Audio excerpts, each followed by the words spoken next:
Hello dear friends, welcome to exam guruji. आज से हम आपके लिए एक सीरीज शुरू कर रहे हैं जो कि है एमपी का जो सब इंजीनियरिंग का एग्ज़ाम होने वाला है आपका। उसके लिए मोस्ट एक्सपेक्टेड जो कि प्रीवियस ईयर में अभी पूछे गए हैं, हाल ही में जितने भी प्रीवियस ईयर के एग्ज़ाम हुए हैं और जितने भी पीछे हुए हैं 5-6, तो हम उनका आपके लिए एक सीरीज तैयार किया हमने। तो एक्सपेक्टेड क्वेश्चन जो है उनको ही डिस्कस करेंगे। तो ये हमारा फर्स्ट पार्ट है। तो जिसने चैनल को सब्सक्राइब नहीं किया वो कर लीजिए और साथ में बेल आइकन को प्रेस भी कर लीजिए। तो देखिए, सबसे पहले हमारे पास जो फर्स्ट क्वेश्चन पूछा गया कि modular ratio in working stress method जो होता है उसमें मॉडुलर रेशियो जो होता है वो क्या होता है। ये मॉडुलर रेशियो बहुत ही इंपॉर्टेंट है, काम की चीज़ है, क्योंकि इसको लेकर एग्जाम में जो है बहुत बार क्वेश्चन पूछे गए हैं। तो मॉडुलर रेशियो जो होता है इसका एक फॉर्मूला होता है, इसको आप एम से डिनोट करते हैं। फॉर्मूला जो होता है 280/3 सिग्मा सीबीसी।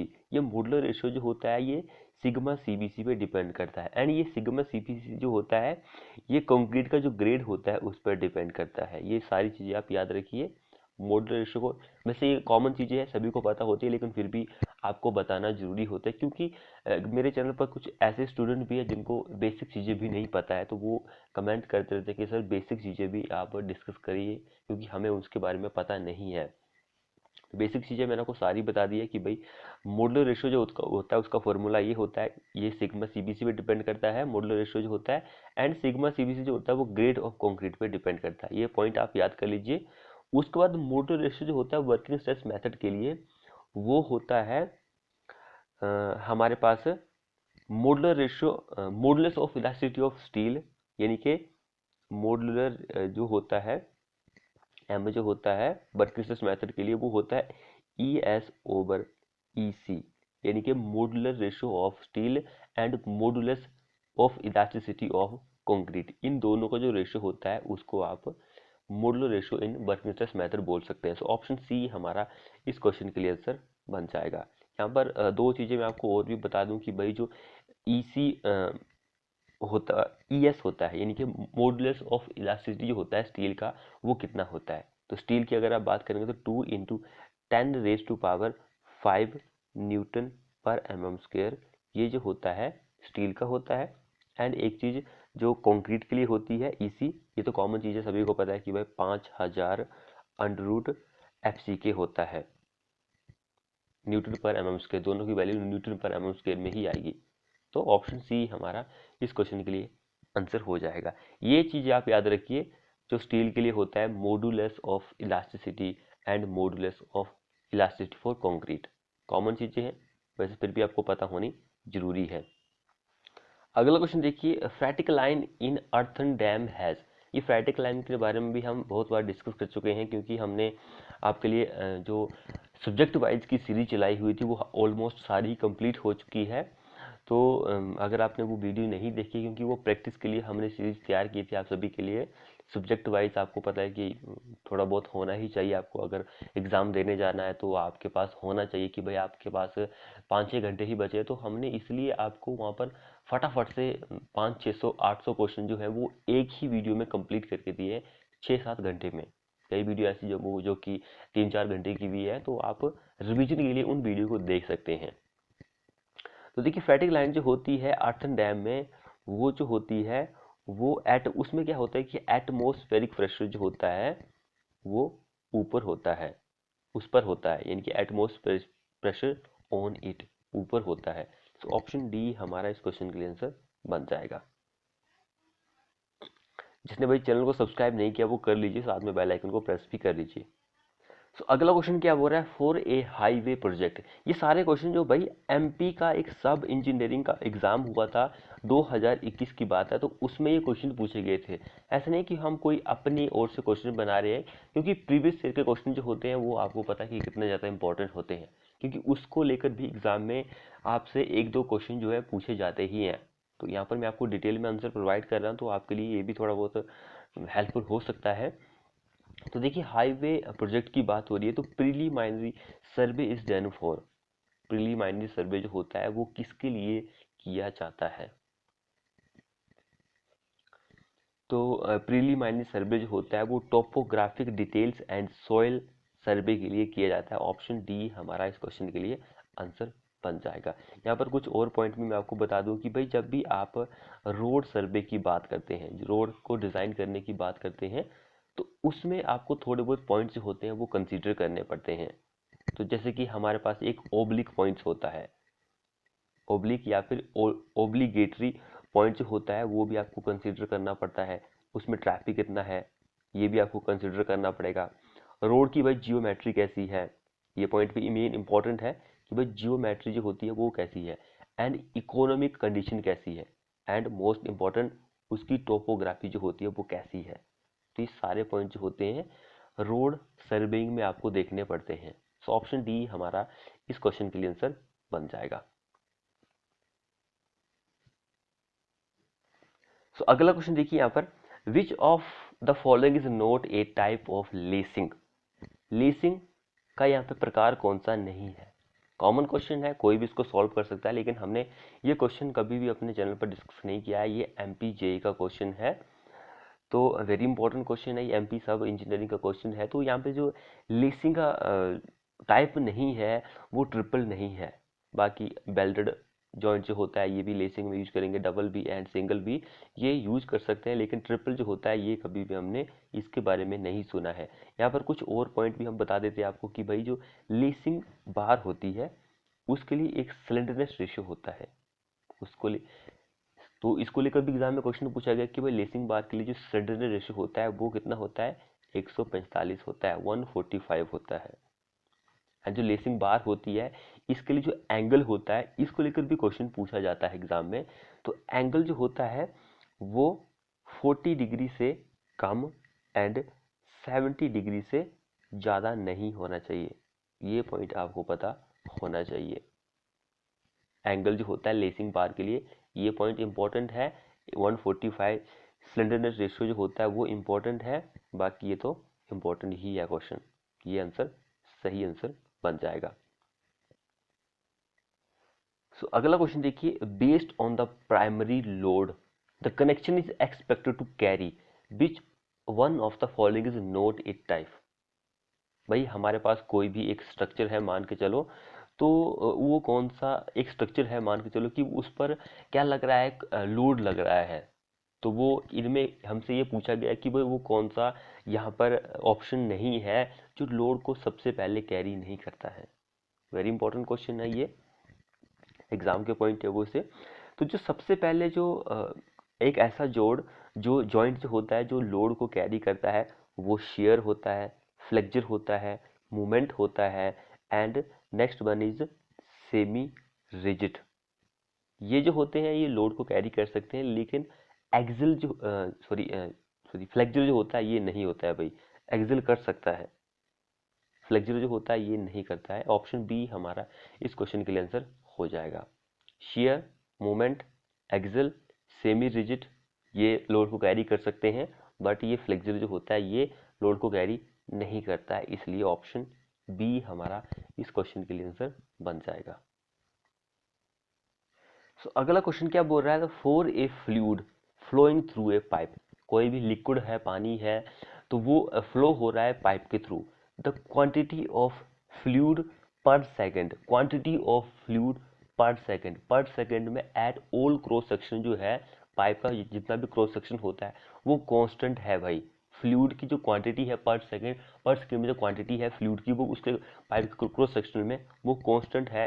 तो दिस कंडीशन जो होती है वो डेविएशन ऑफ किस इक्वेशन पर बेस्ड होती है, ये जो इक्वेशन है। वेरी इंपॉर्टेंट क्वेश्चन है ये एग्जाम के पॉइंट ऑफ व्यू से। यहाँ पर कई स्टूडेंट ऐसे होंगे जो कि इस क्वेश्चन पर आंसर इसको लगाएंगे, आइलर इक्वेशन। तो भाई आइलर इक्वेशन इसका आंसर नहीं होता है, क्योंकि आइलर इक्वेशन जो होती है ये बेस्ड होती है मोमेंटम कंजर्वेशन जो होता है, मोमेंटम कंजर्वेशन जो होता है उस पर ये बेस्ड होती है। लेकिन इस क्वेश्चन के लिए जो आंसर रहेगा वो ऑप्शन नंबर कॉन्टिन्यूटी इक्वेशन रहेगा। कॉन्टिन्यूटी इक्वेशन इस क्वेश्चन का आंसर रहेगा।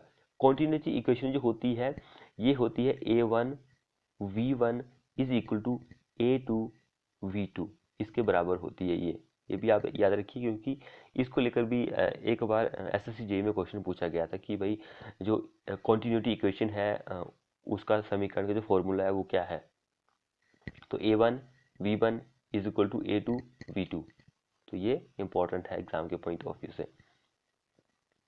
अब ये क्वेश्चन जो है वेरी इंपॉर्टेंट है भाई ये, क्योंकि ये क्वेश्चन हम कई बार अपने चैनल पर डिस्कस कर चुके हैं। वैसे इस क्वेश्चन को तो नहीं, लेकिन इसके साथ वाला ही कोई क्वेश्चन था उसको डिस्कस कर चुके हैं, लेकिन ये क्वेश्चन इंपॉर्टेंट है, ये सारे ही आपको आने चाहिए। तो देखिए, the second 20 years road plan is also called, second 20 year का जो प्लान था उसका एक और नाम है, वो हमें बताना है। Lucknow plan, Kanpur plan, Mumbai plan, Nagpur plan, क्या प्लान उसका नाम है। भारत सरकार ने 3 प्लान लॉन्च किए थे 20 ईयर्स के, तो ये रोड पर बेस्ड थे। तो जो फर्स्ट 20 ईयर का प्लान था वो हमने बता चुके हैं आपको कि भाई वो किस पर बेस्ड था, वो नागपुर प्लान उसका नाम था। उसका जो समय था वो 1943 से लेकर 63 तक था, लेकिन ये 1961 में ही पूरा हो गया था। ये अलग चीज़ है कि भाई 1963 था उसका पूरा कार्यकाल था 20 साल का, लेकिन वो 61 में ही पूरा हो गया था, ये अलग चीज़ है। एंड जो सेकंड 20 ईयर का प्लान था, तो वो था उसका दूसरा नाम बॉम्बे प्लान। बॉम्बे प्लान था उसका दूसरा नाम। इसका जो कार्यकाल था 1961 से लेकर 1981 था, ये पॉइंट इंपॉर्टेंट है। एंड लास्ट वन जो था थर्ड 20 ईयर प्लान, तो उसका नाम था लखनऊ प्लान। तो इसका जो कार्यकाल था 81 से लेकर 2001 था उसका कार्यकाल। तो ये सारी चीज़ें आपको पता होनी जरूरी है। उसके बाद अटल बिहारी वाजपेयी का कार्यकाल रहा था, क्योंकि वो ही थे 1999 से 2004 तक उनकी ही सरकार थी। उसके बाद कोई भी 20 ईयर का प्लान नहीं आया है, तो ये अलग चीज़ है। तो ये 3 ही 20 ईयर के प्लान थे, तो इसको आप याद कर लीजिए। ये इंपॉर्टेंट चीज़ है कि भाई लखनऊ कौन सा है, बॉम्बे कौन सा था, नागपुर कौन सा था। तो अगला क्वेश्चन हम यहाँ पे देखते हैं। क्वेश्चन क्या बोल रहा है, which among the following is not A the method of exploration. एक सोइल का चैप्टर है एक्सप्लोरेशन, हमारा वो सोइल में चैप्टर छूट गया था, क्योंकि उतना इम्पोर्टेंट तो नहीं है, लेकिन भाई सब इंजीनियरिंग के लिए तो इम्पोर्टेंट है ये। तो चलो हम उसके लिए आपको कुछ ना कुछ पॉइंट्स जो है वो लेके आएंगे। भाई not the method of exploration, इन चारों में से एक्सप्लोरेशन के मेथड कौन से नहीं है। वेरी इंपॉर्टेंट क्वेश्चन है ये। अब बात आती है कि भाई ये एक्सप्लोरेशन होता क्या है। तो एक्सप्लोरेशन जो है बहुत ही इंपॉर्टेंट चीज़ है। इसकी अगर आप डेफिनेशन की बात करें तो इससे आप डिटरमाइन करते हैं, इन्वेस्टिगेट करते हैं। एक चीज़ है कि भाई हमारा जो सोइल है वो किस तरह का है, उसकी वेयरिंग कैपेसिटी जो होती है वो कैसी होती है, एंड हमारी जो रॉक है वो किस प्रकार की है। ये सारी कुछ चीज़ें हम एक्सप्लोरेशन में देखते हैं। इंजीनियरिंग प्रॉपर्टीज है उसके बारे में पता करते हैं कि भाई हमारी जो सॉइल है वो फाउंडेशन के लिए सूटेबल है या फिर नहीं है। ये सारी कुछ चीज़ें हम एक्सप्लोरेशन में डिस्कस करते हैं। वेरी इंपॉर्टेंट क्वेश्चन है ये। तो एक्सप्लोरेशन का जो मेथड जो नहीं होता है वो पेंट्रेशन टेस्ट नहीं होता है, क्योंकि सभी को पता है कि पेंट्रेशन टेस्ट होता है वो हाईवे में यूज किया जाता है एंड सॉइल में भी यूज किया जाता है। तो हाईवे में तो आप इसके ग्रेड्स फाइंड आउट करते हैं, जब बिटुमेन की बात आती है तो उसमें ग्रेड को फाइंड आउट करता है ये। सो ये 3 जो मेथड दिए गए हैं, वैसे 4 मेथड होते हैं लेकिन यहाँ पर 3 ही मेथड दिए गए हैं, तो हमारा आंसर यही बन जाएगा कि भाई 3 होते हैं। चौथा भी आप लिख सकते हैं। वैसे इंपॉर्टेंट ये तीनों ही मेथड है, क्योंकि इसको ही हम काम पर लेके आते हैं। अगला क्वेश्चन देखिए, all excavation in area having depth more than centimeter pit and trenches shall be measured in। So very important question है। जब भी आप एक्सकावेशन की बात करते हैं तो जब भी आपकी जो गहराई होती है, डेप्थ जो होती है वो 30 सेंटीमीटर से कम होती है, तो उस एक्सकावेशन को आप सरफेस एक्सकावेशन बोलते हैं। ये पॉइंट आप लिख लीजिए। अगर आपकी गहराई जो है 30 सेंटीमीटर से कम है तो उस एक्सकावेशन को आप सरफेस एक्सकावेशन बोलेंगे। ये पॉइंट भी इंपॉर्टेंट है। अब यहाँ पे बात आती है कि भाई क्वेश्चन थोड़ा हमने जो है चेंज कर दिया है, यहाँ पर उतना इम्पोर्टेंट नहीं बन पाया क्वेश्चन जो है। तो प्रीवियस ईयर में तो ऐसा पूछा गया था कि यहाँ पे बीच में डैश था, centimetre more than dash centimetre, more than dash था फिर सेंटीमीटर था। तो कुछ क्वेश्चन इस तरह का था, यहाँ पे कुछ और भी था शायद, स्क्वायर मीटर या फिर क्यूबिक मीटर, वो अलग चीज़ है। तो वेरी इंपॉर्टेंट क्वेश्चन है। तो ये मैंने आपको पॉइंट जो बताया 30 सेंटीमीटर से कम है तो उसको सरफेस एक्सकवेशन बोलते हैं। तो भाई अगर आपकी जो डेप्थ होती है वो 30 सेंटीमीटर से ज़्यादा होती है तो उसको आप क्या बोलते हैं, शुद्ध मेजरमेंट ली जाती है। अगर हमारी जो डेप्थ है वो 30 सेंटीमीटर से कम है तो उसको आप स्क्वायर मीटर में मेज़र करते हैं। यानी कि यहाँ पे हमारा आंसर जो रहेगा वो 30 सेंटीमीटर ही रहेगा। मोर देन 30 आंसर इस क्वेश्चन में पूछा गया है। अगर 30 से कम रहेगा तो उसको स्क्वायर मीटर में ही मेज़र किया जाएगा। वैसे तो आप क्यूबिक मीटर में ही करते हैं, वो अलग चीज़ है, लेकिन 30 से कम रहेगा तो वो आप उसको स्क्वायर मीटर में उसको मेज़र कर सकते हैं, यानी कि उसकी कैलकुलेशन जो है वो कर सकते हैं। अब अगला क्वेश्चन देखिए यहाँ पर, paints which are used to preserve timber from white ant are. White ant क्या होता है, एक मकड़ी होती है, जो चींटी होती है सफ़ेद कलर की। आपने देखा होगा जो जिनके घरों में लकड़ी के दरवाजे खिड़कियां वगैरह हैं तो उन्होंने देखा होगा, उनको पता ही होगा। तो वाइट चींटी होती है एक, तो वो क्या करती है कि भाई आपकी जो लकड़ी होती है उसको पाउडर की फॉर्म में कन्वर्ट कर देती है, यानी कि ड्राई रोड जिसको आप बोलते हैं, ड्राई रोड। तो उसको बचाने के लिए आप क्या करते हैं कि भाई अपनी लकड़ी को पेंट कर देते हैं। तो पेंट जो होता है वो कौन सा पेंट होता है, इस क्वेश्चन में वही पूछा गया है कि भाई लकड़ी को जो व्हाइट एंड होता है उस वो ड्राई रोड में ना कन्वर्ट कर दे, इसलिए हमें उस लकड़ी पर पेंट करना होता है। तो वो पेंट कौन सा होता है, तो वो पेंट होता है सोलिगनम पेंट। ऑप्शन सी हमारा इस क्वेश्चन के लिए आंसर हो जाएगा।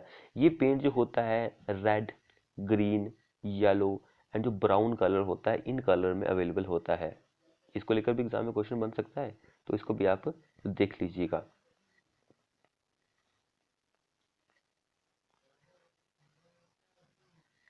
जिसने चैनल को सब्सक्राइब नहीं किया वो कर दीजिए।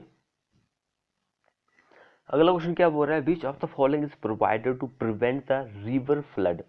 रिवर की जो बाढ़ होती है, नदी की जो बाढ़ होती है, from entering the canal, canal में वो ना आ सके, and regulating the supply of water entering the canal.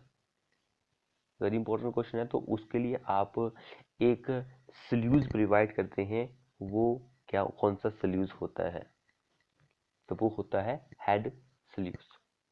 भाई बाढ़ का जो नदी में बाढ़ आ जाती है तो उसका जो पानी होता है वो कैनाल में ना आ सके, एंड जो कैनाल का जो पानी होता है उसकी जो वाटर सप्लाई होती है उसको भी रेगुलेट किया जा सके, यानी कि उसको नियमित किया जा सके, तो उसके लिए आप हेड सल्यूज प्रोवाइड करते हैं।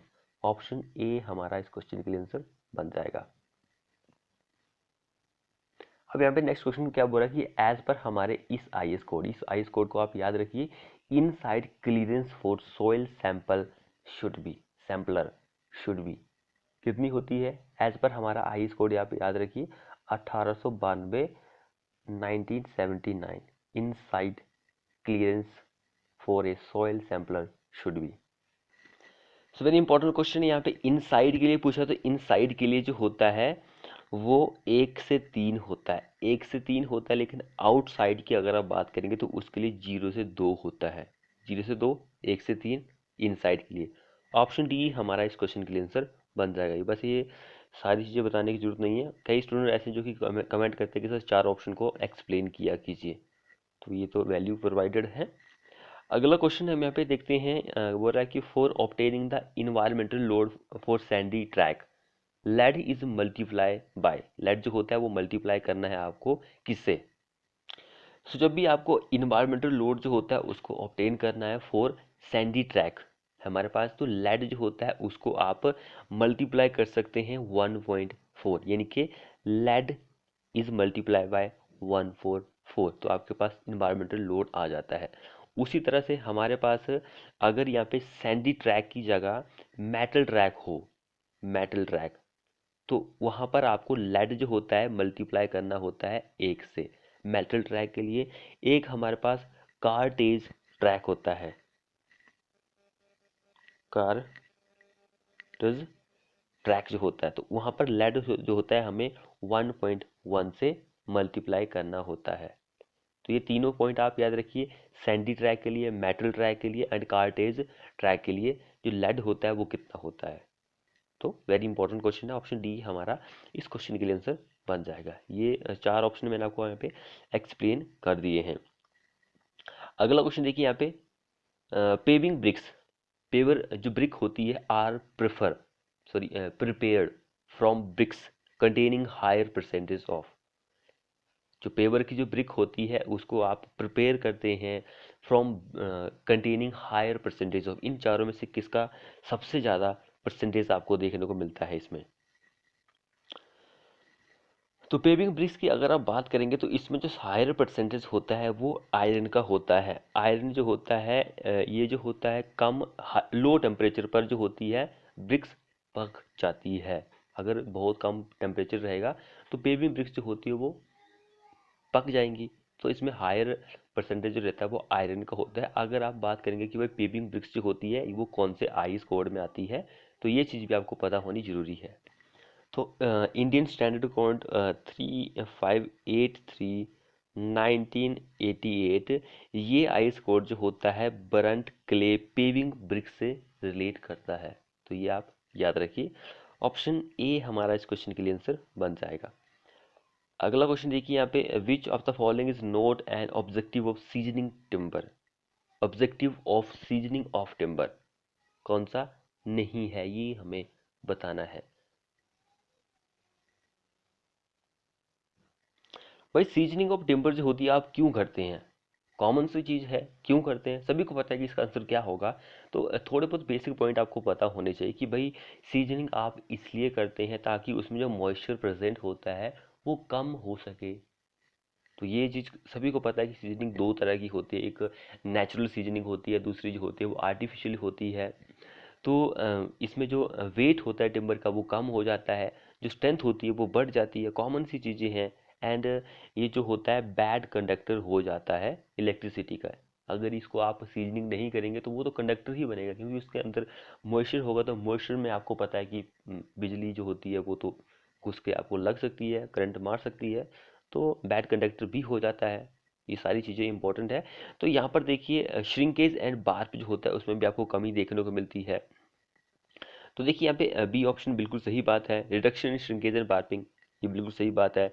Increase in strength and durability भी इंक्रीज हो जाती है, कमी आती है भार में। बाकी ऑप्शन ये जो होता है ये गलत ऑप्शन है, नोट एंड ऑब्जेक्टिव।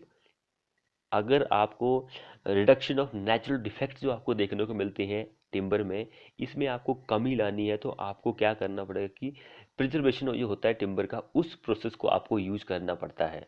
तब आप जो नेचुरल डिफेक्ट्स होते हैं टिम्बर में उसमें कमी ला सकते हैं, यानी कि प्रिजर्वेशन जो होता है। मैं आपको लिख देता हूँ यहाँ पे, प्रिजर्वेशन, प्रिजर्वेशन ऑफ टिम्बर जो होता है इस प्रोसेस को आप यूज करेंगे तो आपको नेचुरल डिफेक्ट्स जो देखने को मिलते हैं उसमें कमी आप ला सकते हैं। तो ऑप्शन ए हमारा आंसर नहीं है, बाकी सारे आंसर हैं। अगला क्वेश्चन देखिए, which of the following is not a type of error in plane table surveying, note and error in plane table surveying is.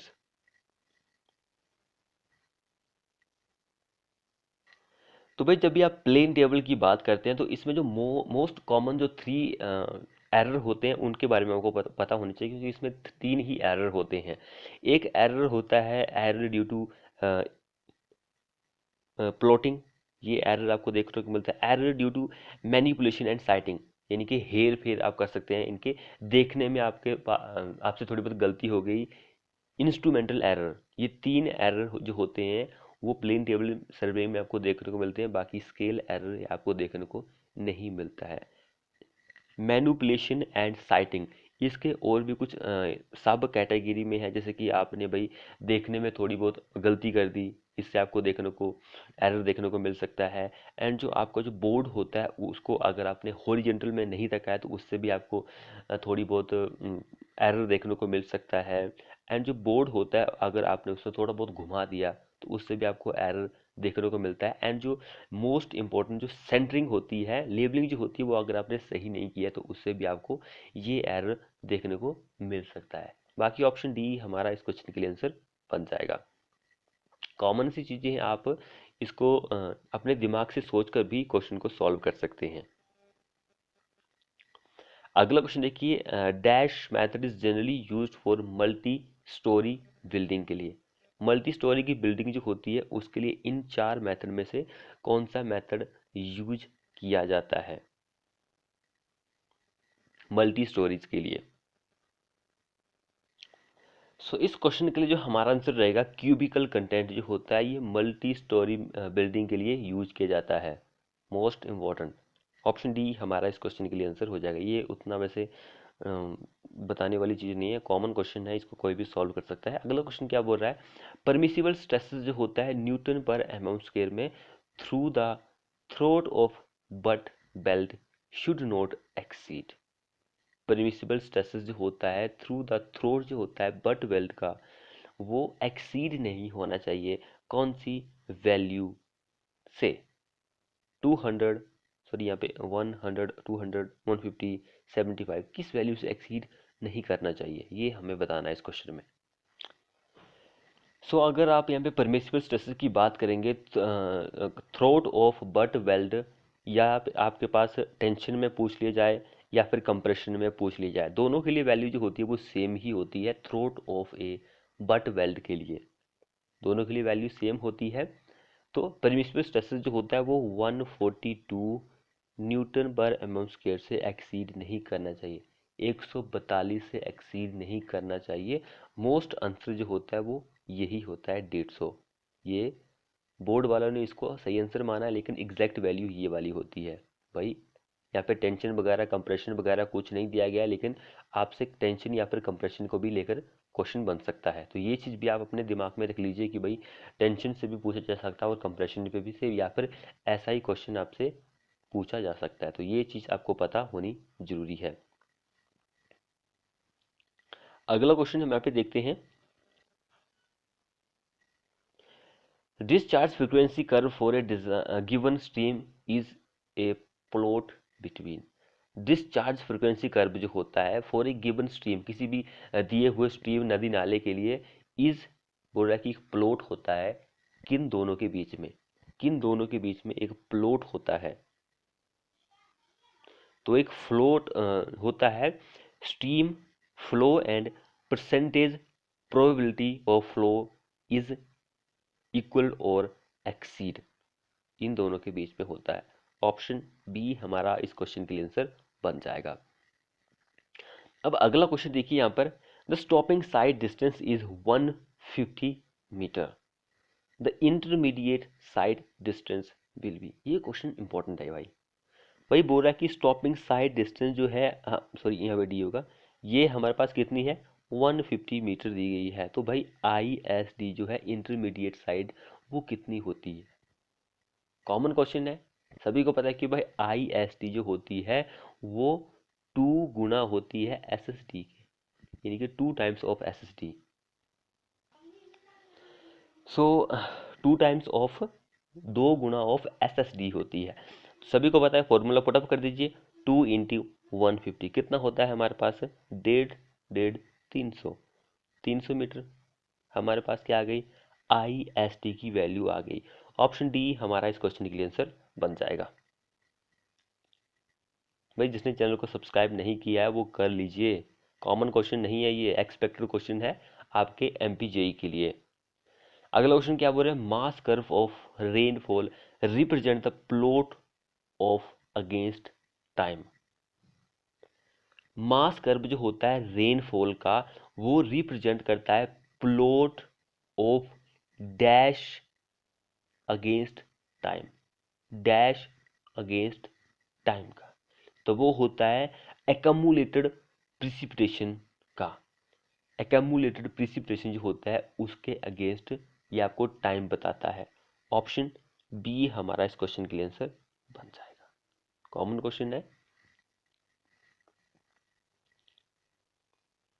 अब ये क्वेश्चन क्या बोल रहा है, the British toilet association recommends the following ratio of provision in building: number of male cubicle plus number of male urinal x times dash is equal to required number of female cubicle।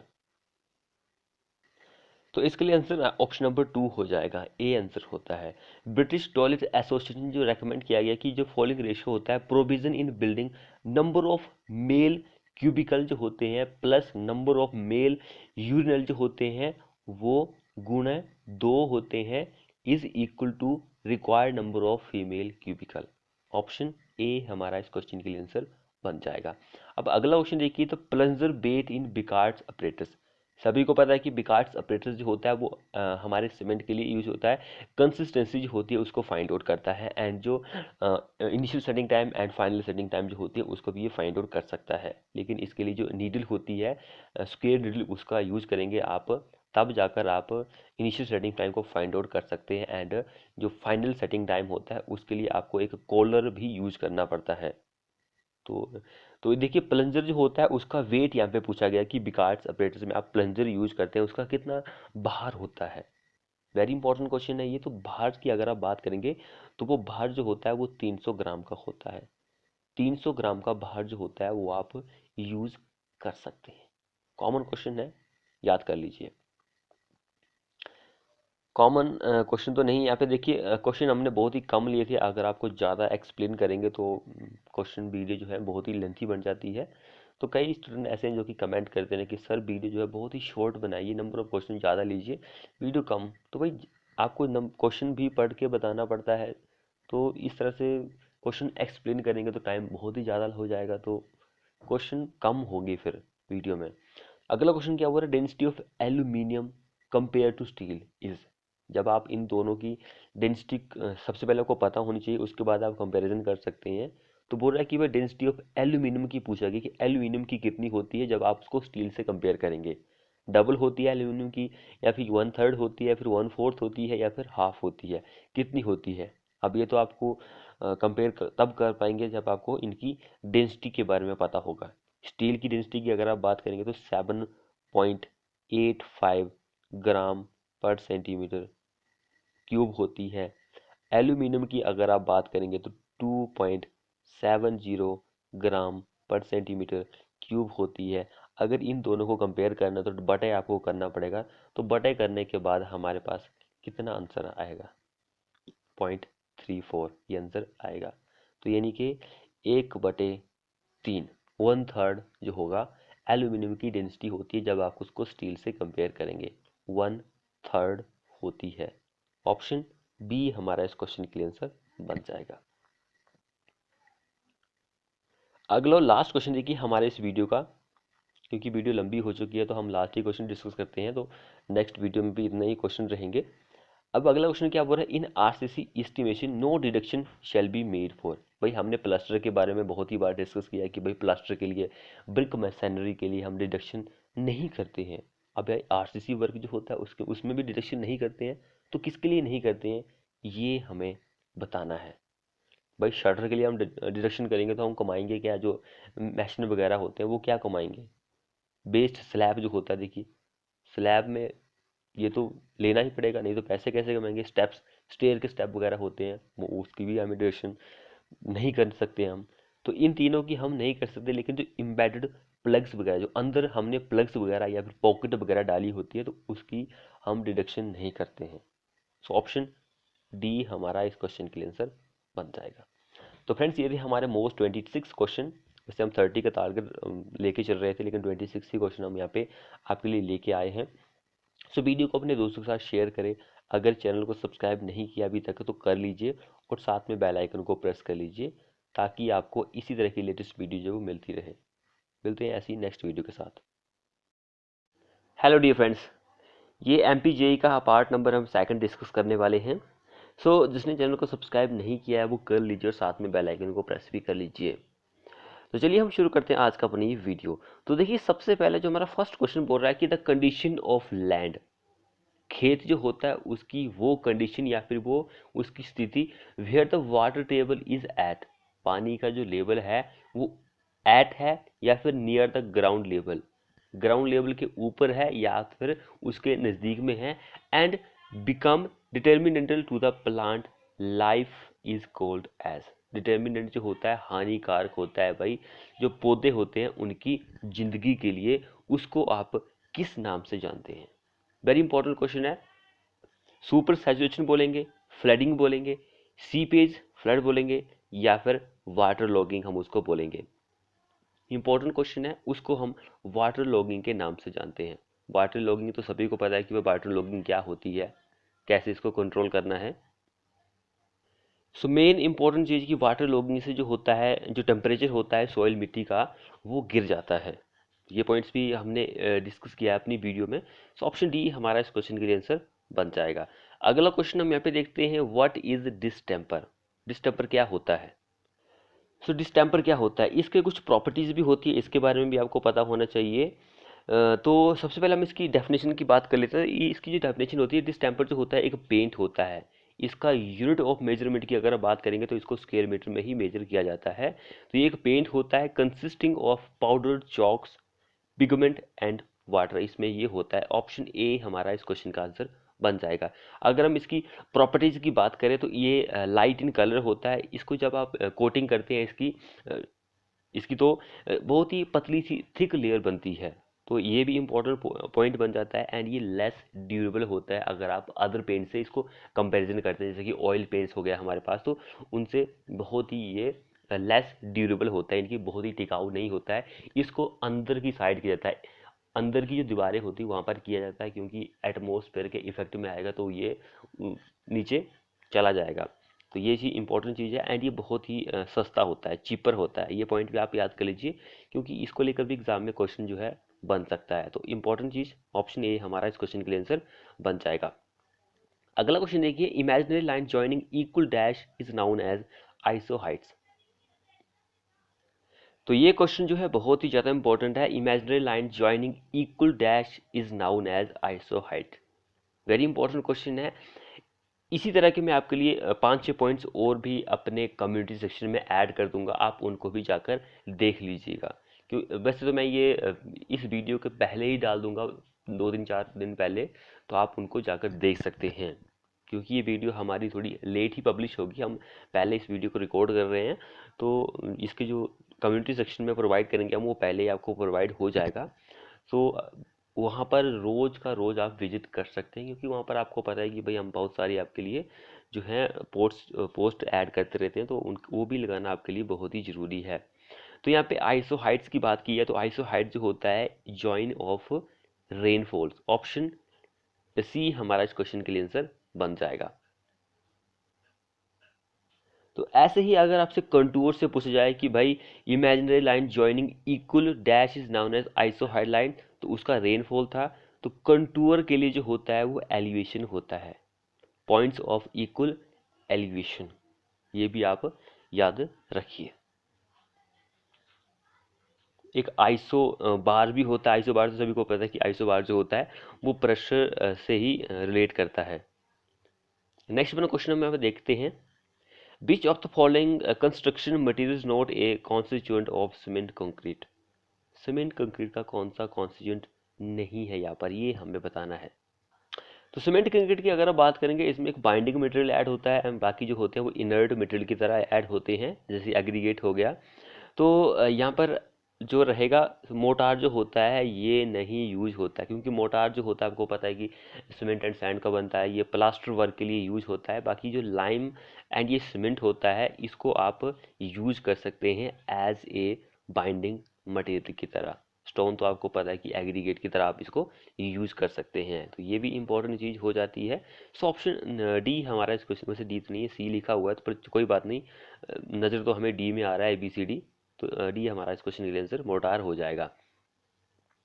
अगला question हम यहाँ पे देखते हैं, name the type of sheet, name the type of sheet which has both Everite big size and Everite standard. Everite big size and Everite standard, वो कौन सी sheet होती है?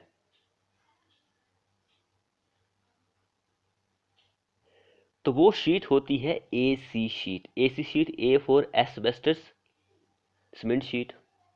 तो ये होता है एस्बेस्टस सीमेंट जो होती है, सीमेंट शीट जो होती है, ये सीमेंट में 15% आप एस्बेस्टस जो रेशे होते हैं उनको ऐड करके बनाई जाती है। AC शीट जो होती है 15% एस्बेस्टस जो रेशे होते हैं उनको ऐड करके बनाई जाती है। वेरी इंपॉर्टेंट क्वेश्चन है। अगर आप एसी शीट की जो चौड़ाई होती है उसकी बात करेंगे तो चौड़ाई जो होती है 1.05 मीटर इसकी चौड़ाई होती है, क्योंकि चौड़ाई से भी एग्जाम में क्वेश्चन जो है पूछा जाता है, तो ये भी आपको पता होना चाहिए।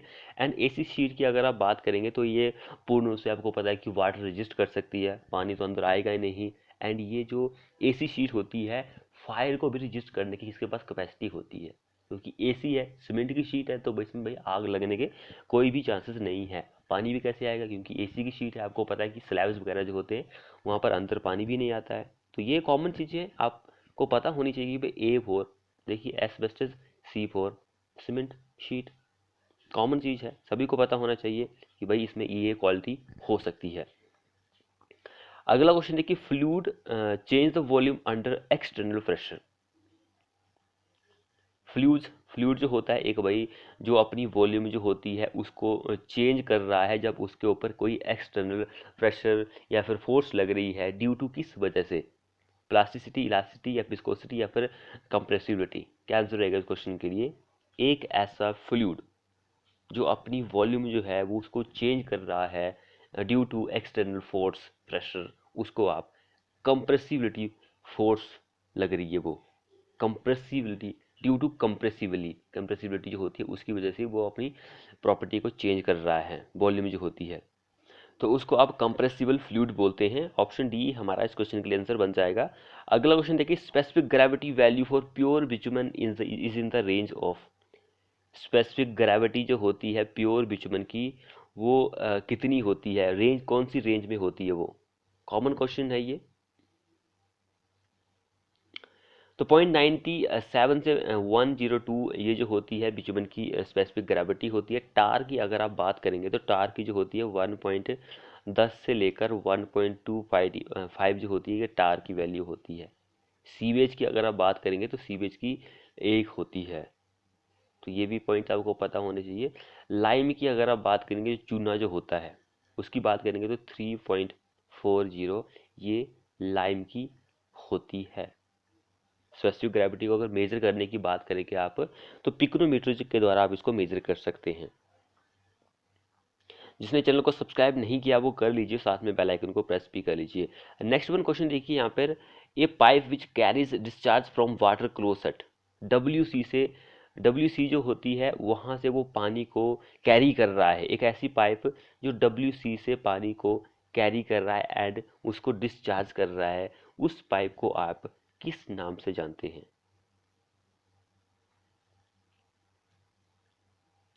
सो वेरी इंपॉर्टेंट, WC जो होती है वाटर क्लोसेट जो होता है, अगर इसमें हमारा जो एक्सक्रीटा होता है, ह्यूमन का जो एक्सक्रीटा होता है, मल मूत्र जो होता है, उसको कैरी ले जाने के लिए जो यानी कि डिस्चार्ज करने के लिए जो पाइप लगाई जाती है उसको आप सोइल पाइप के नाम से जानते हैं। सोइल पाइप के बारे में हम थोड़ा बहुत आपको और बता दें तो सोइल पाइप जो होती है इसका जो मिनिमम डायमीटर होता है वो 80 mm से कम नहीं होना चाहिए, 80 mm इनके 8 सेंटीमीटर से कम नहीं होना चाहिए। कॉमन क्वेश्चन है, ये आपको पता होनी चाहिए, 80 mm से कम नहीं होना चाहिए। अगर आप एक छोटे से घर की बात करें तो वहाँ पर जो इस पाइप का डायमीटर रखा जाता है वो 100 mm रखा जाता है। कोई आप घर बना रहे हैं भाई तो उसके लिए 100 mm आप रखते ही हैं नॉर्मल केसेस में, लेकिन 80 mm से कम नहीं होना चाहिए। ये पॉइंट भी आप अपने दिमाग में बिठा लीजिए। बेस्ट पाइप जो होती है ये तो आपको पता है कि मल मूत्र वगैरह जो होता है, सॉरी मल नहीं, मूत्र वगैरह या फिर जो दूसरा होता है बेस्ट पानी, उसको ले जाने के लिए आप इस बेस्ट पाइप का यूज कर सकते हैं। तो ऑप्शन ए हमारा इस क्वेश्चन के लिए आंसर बन जाएगा, यानी कि बेस्ट पाइप जो होती है उसको एक्सक्रीटा को छोड़कर अगर आपको मल मूत्र और पानी वगैरह जो होता है उसको अलग से ले जाना है तो आप इसको यूज करेंगे। अगला क्वेश्चन है, give an example of for flaky shape of aggregate. Flaky shape जो होती है एग्रीगेट की, उसका हमें बताना है कि उसका एग्जाम्पल कौन सा होता है भाई।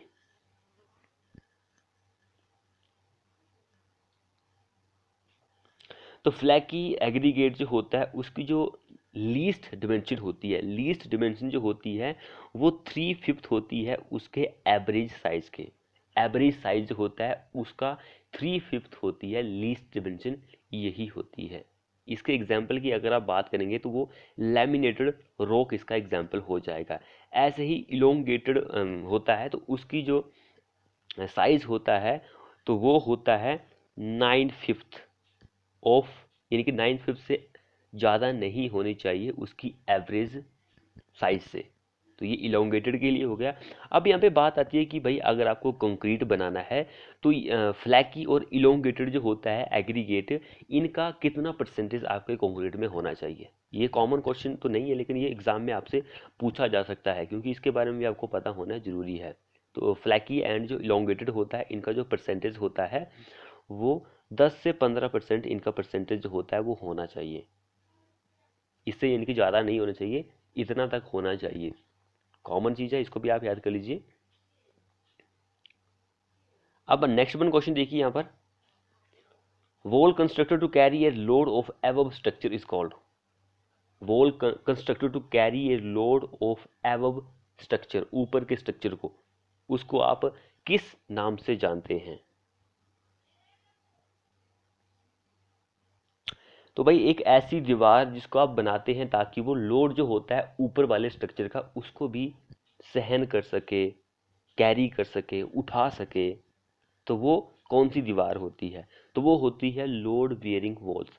कॉमन क्वेश्चन है, सभी को पता होगा भाई। पार्टीशन वॉल जो होती है ये लोड को कैरी नहीं करती है, ये सिर्फ आपको दिखाने के लिए होती है कि भाई हाँ भाई ये हमने पार्टीशन दिया है कि भाई एक कमरा दूसरा कमरा, ऐसे डिवाइड करने के लिए ये पार्टीशन वॉल जो होती है बनाई जाती है। पार्टीशन वॉल जो होती है ये वुडन फ्लैंक्स जो होते हैं, पट्टे जो होते हैं उनकी भी बनाई जा सकती है। स्टील जो होती है उसकी भी बनाई जा सकती है। एसीसी शीट जो होती है उसकी भी ये पार्टीशन वॉल्स हो सकती है। ब्रिक्स मशीनरी की भी हो सकती है, स्टोन की भी हो सकती है। तो ये पार्टीशन वॉल्स इसी में ही आती है। तो कॉमन क्वेश्चन है, ये भी आपको पता होने चाहिए। तो पार्टीशन वॉल जो होती है इसको आप स्क्वायर मीटर में मेजर कर सकते हैं, क्योंकि ये सिंगल ब्रिक्स की बनाई जाती है 10 सेंटीमीटर इसकी जो होती है वो मोटाई होती है। और मिनिमम साइज भी ब्रिक मशीनरी जो होती है उसका यही होता है 100 mm या फिर 10 सेंटीमीटर, एक ही बात है, कॉमन चीज है। अगला क्वेश्चन देखिए, shaft of diameter d and length l has been loaded axially, the ratio of change in diameter to the original is called। A shaft of diameter d and length l has been loaded axially, उसको हमने load किया हुआ है axially, the ratio of change in diameter to the original, यानी कि पहले diameter थोड़ा ज़्यादा था, अब डायमीटर चेंज हो गया या फिर ज़्यादा हो गया है, कम हो गया या फिर ज़्यादा हो गया, तो उसको आप क्या बोलते हैं। उसको हम लैटरल स्ट्रेन बोलेंगे, lateral strain. Change in length, आपको पता है कि change in length over original length, ये किसकी डेफिनेशन होती है, स्ट्रेन की होती है, इसका कोई भी यूनिट नहीं होता है। तो लैटरल स्ट्रेन हमारा आंसर रहेगा। एक्सियली हम लोड कर रहे हैं, एक्सियली कर रहे हैं तो भाई ये लैटरल ही आंसर रहेगा, ये लॉन्गिट्यूडनल नहीं रहेगा, लॉन्गिट्यूडनल तो लेंथ वाइज होता है। तो ऑप्शन सी हमारा इस क्वेश्चन के लिए आंसर बन जाएगा। अब यहाँ पे अगला क्वेश्चन क्या बोल रहा है, एड आई कोड हमारे पास दिया गया है यहाँ पर 1893-2002 is related to dash resistance design of structure. Simple बात है भाई, ये आई कोड किससे रिलेट करता है, किससे रिलेट करता है। तो कॉमन क्वेश्चन है, भूकंप से रिलेट करता है। कितनी बार हम डिस्कस कर चुके हैं इस क्वेश्चन को, एमपी सब इंजीनियरिंग में क्वेश्चन पूछा गया था भाई कई बार। अगला देखिए, coal based thermal power station pollute the atmosphere by adding. कोयला आधारित ताप विद्युत केंद्र मिलाकर वातावरण को प्रदूषित करता है, क्या मिलाकर उसको प्रदूषित करता है।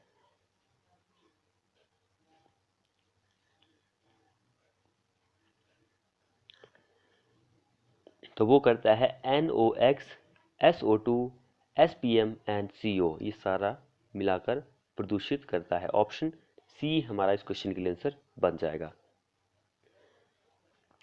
भाई ये जो पावर स्टेशन कोल पर बेस्ड होता है, थर्मल पावर स्टेशन जो होता है, कोल जो कोयला होता है उस पर बेस्ड होता है, तो वहाँ से सल्फर डाइऑक्साइड, कार्बन मोनोऑक्साइड नाम की कुछ बहुत ही जहरीली गैसें होती है, वो निकलती है, तो उससे जो वातावरण होता है उस पर बहुत ही प्रभाव पड़ता है। तो यही इस क्वेश्चन में पूछा गया था, तो ये उसी के ही एग्जाम्पल बताए गए हैं। अगला क्वेश्चन देखिए, in some of the modern theodolite the internal focusing telescope has additive constant equal to.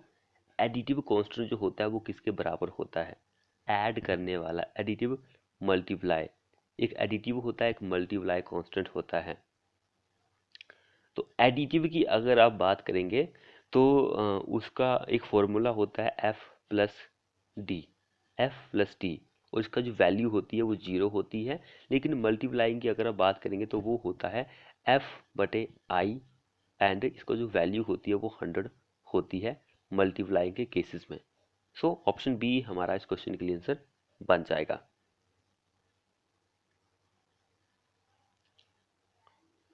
अगला क्वेश्चन देखिए, according to Khosla the exit gradient of the surface flow. According to Khosla, Khosla जो है उसके अकॉर्डिंग एग्जिट ग्रेडियंट जो होता है surface flow के लिए वो क्या होता है? सरफेस फ्लो के लिए क्या होता है वो? तो वो डिपेंड्स करता है ब्रेड्थ एंड डेप्थ रेशियो जो होता है इस पर डिपेंड्स करता है। ब्रेड्थ एंड डेप्थ रेशियो जो होता है उस पर डिपेंड करता है। अगला क्वेश्चन देखिए यहाँ पर, अकॉर्डिंग टू हमारे इस आई स्क्वाड, ये आई स्क्वाड स्टील स्ट्रक्चर से रिलेट करता है। पार्शली सेफ्टी फैक्टर जो होता है resistance govern by yielding, yield जो होता है उसके लिए कितना होता है? यील्ड की बात हो रही है यहाँ पे, यील्ड जो होता है। तो यील्डिंग के लिए 1.10 होता है, 1.10 होता है। अगला क्वेश्चन देखिए, पिछले वीडियो में हमने डिस्कस किया था लेकिन क्वेश्चन थोड़ा सा अलग था, मैंने आपको पूरी जानकारी दी थी। According to working stress method WSM, modular ratio between steel and concrete is, steel and concrete is कितना होता है? मॉडुलर रेशियो जो होता है वो उसको हम M से डिनोट करते हैं। M जो होता है वो 280/3 सिग्मा CBC होता है, 3 सिग्मा CBC होता है। तो 3 सिग्मा CBC कहाँ पे दिया गया है? ऑप्शन डी में दिया गया है। यहाँ पे मल्टीप्लाई होता है बीच में, भाई दिया नहीं होता लेकिन इसको मल्टीप्लाई ही करना होता है, तो इसलिए ये खुद से मैंने ऑप्शन बनाए हुए हैं, तो कंफ्यूज करने के लिए ऑप्शन बनाए। तो ऑप्शन डी हमारा क्वेश्चन के लिए आंसर बन जाएगा। अगला क्वेश्चन देखिए, in mix design the proportion of 1:2:4 means, 1:2:4 इसका क्या मीनिंग होता है? सबसे पहले ये किस ग्रेड का रेशियो है आपको ये पता होना चाहिए। तो ये होता है M15 ग्रेड का रेशियो होता है। आपको पता है कि 1 क्या होता है? 1 part of cement, 2 part of sand and 4 part of aggregate. तो कहाँ पर दिया गया है?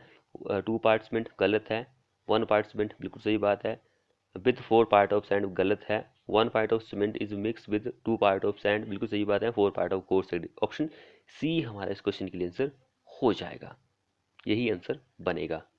तो ऐसा मत सोचिए कि ये क्वेश्चन जो है कॉमन क्वेश्चन है, इसको लेकर क्वेश्चन एक और दो तरीके से और पूछा जाता है कि भाई अगर सीमेंट का वेट जो है 50 kg है तो एग्रीगेट का वेट दिया होता है कि कितना होगा, जैसे कि ये रेशियो दिया गया है, इसी ऐसा ही कोई और रेशियो आपके पास दिया होगा, तो सैंड कितना होगा, कितने केजी का होगा, एंड एग्रीगेट जो होता है वो कितने केजी का होगा, इस तरह से, और लीटर में वैल्यू होती है तो वहाँ से भी क्वेश्चन पूछ जाता है। अगला क्वेश्चन देखिए, maximum reinforcement in beam of width B and depth D should not be greater then.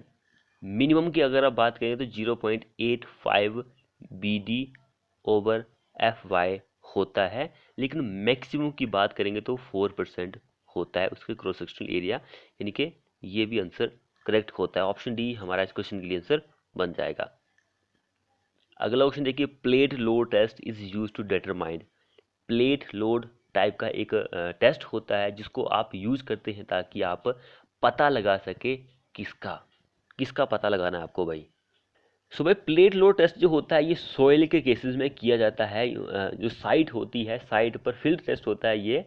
तो इससे आप जो अल्टीमेट वेयरिंग कैपेसिटी होती है सॉइल की उसका पता लगाने के लिए आप यूज करते हैं। यहाँ पे प्लेट से ये हमें समझ में आ रहा है कि भाई यहाँ पे प्लेट यूज करते हैं। तो प्लेट जो होती है एक स्क्वायर टाइप की प्लेट होती है, स्क्वायर टाइप की, तो उसकी जो मोटाई होती है 25 mm उसकी मोटाई होती है। एंड जो प्लेट का अगर आप साइज की बात करेंगे, मिनिमम साइज की बात करेंगे तो वो 30 बाय 30 सेंटीमीटर का होता है। मैक्सिमम साइज की बात करेंगे तो 75 इंटू 75 सेंटीमीटर ये मैक्सिमम साइज होता है, ये मिनिमम साइज होता है उसका। सो ऑप्शन डी हमारा इस क्वेश्चन के लिए आंसर बन जाएगा। बेरिंग कैपेसिटी ऑफ सॉइल को फाइंड आउट करने के लिए प्लेट लोड टेस्ट जो होता है वो किया जाता है। अगला क्वेश्चन देखिए, Webster's design method used in, Webster's design method जो होता है वो किस में यूज किया जाता है? तो वो यूज किया जाता है डिजाइन ऑफ ट्रैफिक सिग्नल जो होता है इसमें यूज करते हैं। अगला क्वेश्चन देखिए, square root of time, square root of time fitting method is use to calculate. Square root जो होता है टाइम फिटिंग मेथड का, आप उसको यूज करते हैं ताकि आप कैलकुलेट कर सके कोएफिशिएंट ऑफ कंसोलिडेशन जो होता है।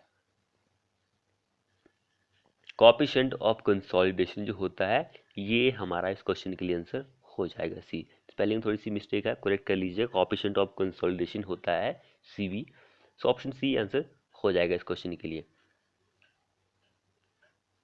अगला देखिए,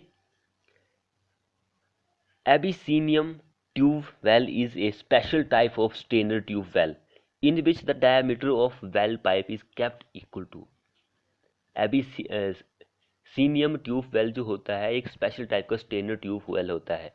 इसमें जो डायमीटर आप यूज करते हैं वेल पाइप का वो कितना रखा जाता है, किसके बराबर रखा जाता है?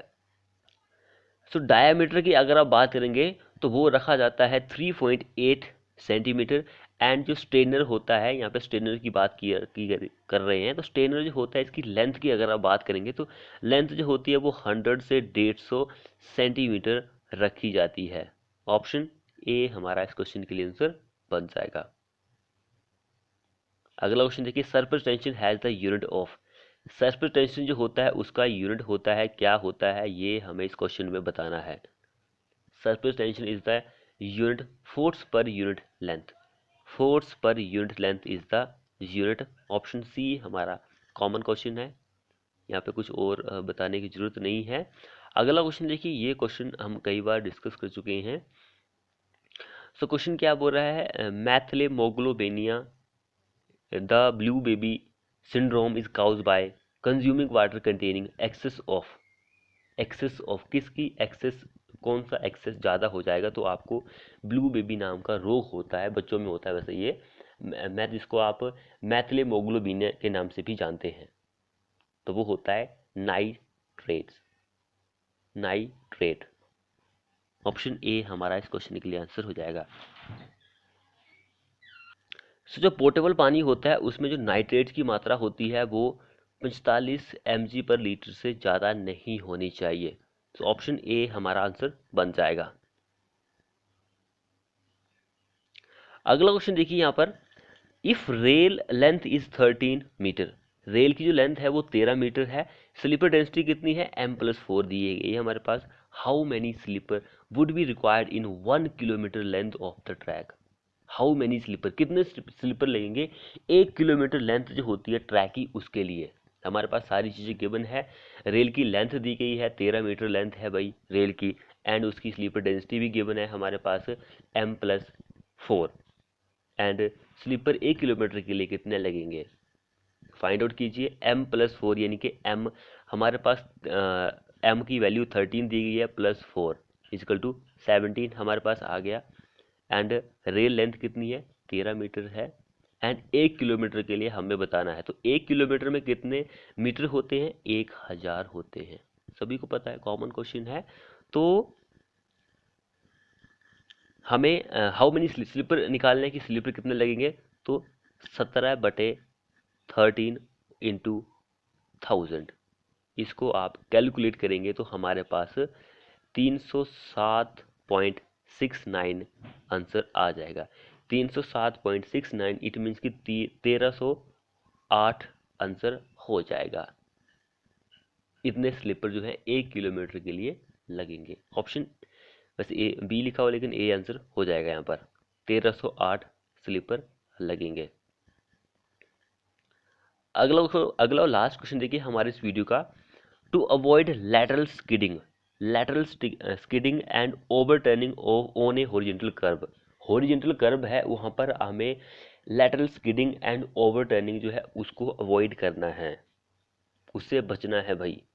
The centrifugal ratio should always be less than, centrifugal ratio जो होता है वो किस वैल्यू से कम होना चाहिए, सेंट्रीफ्यूगल रेशियो जो होता है किस वैल्यू से कम होना चाहिए। सो वो कम होना चाहिए F/B/2H, ऑप्शन ये आंसर हो जाएगा। ये एंड ये आंसर होता है, लेकिन बोथ F/B/2H यहाँ पर दिया तो हमारा आंसर यही आंसर बन जाएगा, डी आंसर हो जाएगा इस क्वेश्चन के लिए। तो फ्रेंड्स ये थे हमारे 27 क्वेश्चन। वीडियो को अपने दोस्तों के साथ शेयर करें, चैनल को अभी तक सब्सक्राइब नहीं किया तो कर लीजिए और साथ में बेल आइकन को प्रेस कर लीजिए। मिलते हैं ऐसी ही नेक्स्ट वीडियो के साथ। Hello dear friends, welcome to exam Guru ji. आज हम एमपी सब इंजीनियरिंग के लिए पार्ट नंबर 3 डिस्कस करने वाले हैं प्रीवियस ईयर का। जिसने चैनल को सब्सक्राइब नहीं किया वो कर लीजिए और साथ में बेल आइकन को प्रेस भी कर लीजिए। तो देखिए सबसे पहले हमारा जो फर्स्ट क्वेश्चन है वो क्या बोल रहा है, when brick is cut into 2 halves longitudinally then one part is called. आपकी जो ब्रिक होती है उसको आप 2 हाफ में काट देते हैं, वो भी लेंथ वाइज, तो वन पार्ट जो होता है उसको आप किस नाम से जानते हैं। वेरी इंपॉर्टेंट क्वेश्चन है ये। तो उसको आप क्वीन क्लोजर के नाम से जानते हैं। जैसे कि ये ब्रिक है, सभी को पता है कि भाई लेंथ वाइज आप 2 हिस्से करेंगे तो उसको हम क्वीन क्लोजर ही बोलेंगे। नेक्स्ट देखिए, a rectangular channel section is most economical when depth of flow and bottom width is in the ratio of. क्या रेशियो होता है उसका? तो उसका जो रेशियो होता है वो 1:2 होता है। 1:2 यानी कि ऑप्शन सी हमारा पास यहाँ पे दिया गया है। इंपॉर्टेंट क्वेश्चन है ये। इसका ये मीनिंग होता है 1:2 का कि भाई उसकी जो गहराई होती है, डेप्थ जो होती है, वो उसकी जो चौड़ाई होती है उसके आधी होती है, हाफ होती है। ये पॉइंट भी आप याद रखिए। ऑप्शन सी हमारा इस क्वेश्चन के लिए आंसर बन जाएगा। अगला क्वेश्चन देखिए, what will be the minimum size of field weld if the plate thickness is less then 10 mm। Plate की थिकनेस जो है लेस देन 10 mm है, तो मिनिमम साइज जो होता है फिल्ड वेल्ड का वो कितना होता है। वेरी इंपॉर्टेंट क्वेश्चन है ये। तो यहाँ पे मैं आपको पूरा ही बता देता हूँ कि भाई 10 mm के लिए कितना होता है। 10 के लिए जो मिनिमम साइज होता है फिल्टर बेल्ट का वो 3 mm होता है। अगर आपके जो प्लेट की थिकनेस है वो 10 से 20 है तो 5 रहेगी साइज फिल्टर बेल्ट का, और 20 से 32 है तो उस केसेस में आपका 6 रहता है, एंड 32 से 50 के बीच में वैल्यू रहती है तो उसके लिए 8+2 होता है। सो ऑप्शन ये वाला पूछा है हमसे, तो 3 mm ही हमारा आंसर हो जाएगा। अगला देखिए, what is Poisson ratio for normal concrete of strength, design and serviceability criteria respectively. What is the Poisson ratio of concrete, normal concrete जो होता है उसका design strength and serviceability criteria जो होता है उसके लिए क्या होता है। तो उसके लिए 0.15 एंड 2 होता है। 0.15 एंड यानी कि जो डिज़ाइन स्ट्रेंथ डिज़ाइन के लिए जो होता है वो 0.15 होता है, सर्विसिबिलिटी क्राइटेरिया जो होता है उसके लिए 0.2 होता है। सो ऑप्शन सी आंसर बिल्कुल करेक्ट आंसर है। अगला क्वेश्चन क्या बोल रहा है, what is the sum total of organic nitrogen and ammonium nitrogen called as. ये जीके के सेक्शन है, इसको मैं आपको होमवर्क के लिए क्वेश्चन देता हूँ, आप इसको सॉल्व कर सकते हैं। कमेंट बॉक्स में लिखिए कि इसका आंसर क्या होगा। मैं तो वैसे आपको बता ही सकता हूँ, लेकिन फिर भी आप कमेंट बॉक्स में इसका आंसर जो है वो लिख सकते हैं। अगला क्वेश्चन क्या बोल रहा है, what is the thickness of plastering provided for under side of RCC work. Under जो अंदर वाले काम होते हैं वहां पर आपको प्लास्टर करना है, तो प्लास्टर की जो थिकनेस होती है आरसीसी वर्क के लिए वो कितनी होनी चाहिए। वैसे जो जनरल केसेस होता है वो 12 mm ही होता है और 20 mm से एक्सीड नहीं करनी चाहिए वैल्यू। लेकिन यहाँ पे अंडर साइड की बात कर रहे हैं, तो अंडर साइड के लिए जो होता है वो 6 mm ही होता है। 6 mm is the correct answer हो जाएगा। ये पॉइंट आप याद रखिए।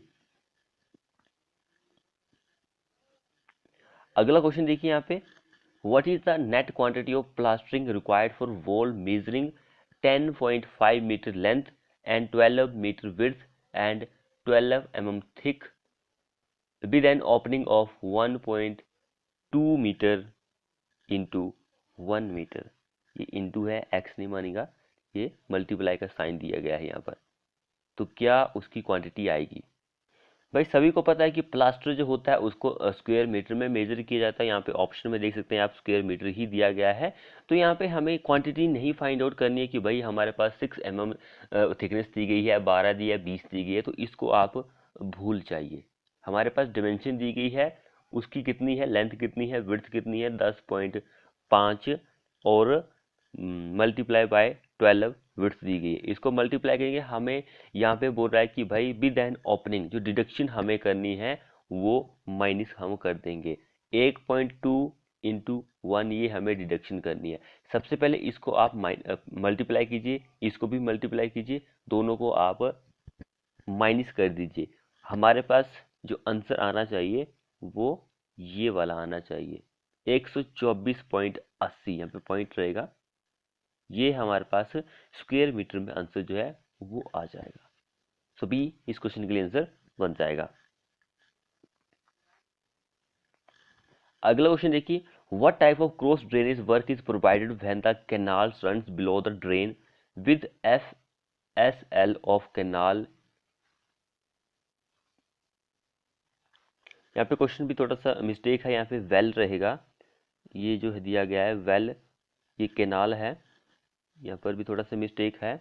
Below the bed of the drain होगा, यहाँ पे बेड ऑफ द ड्रेन, जो बेड ये वाला होता है, तो बेड ऑफ द ड्रेन, तो उसको हम किस नाम से जानते हैं, सुपर पैसेज के नाम से जानते हैं। इसकी डेफिनेशन दी गई है, आप इसको याद कर लीजिए, मैंने एक दो बार आपको बताई भी है।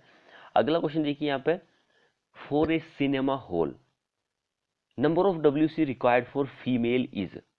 सिनेमा हॉल जो होता है उसमें जो नंबर ऑफ WC जो आपको रिक्वायर्ड होती है फीमेल्स के लिए, वो कितनी होनी चाहिए।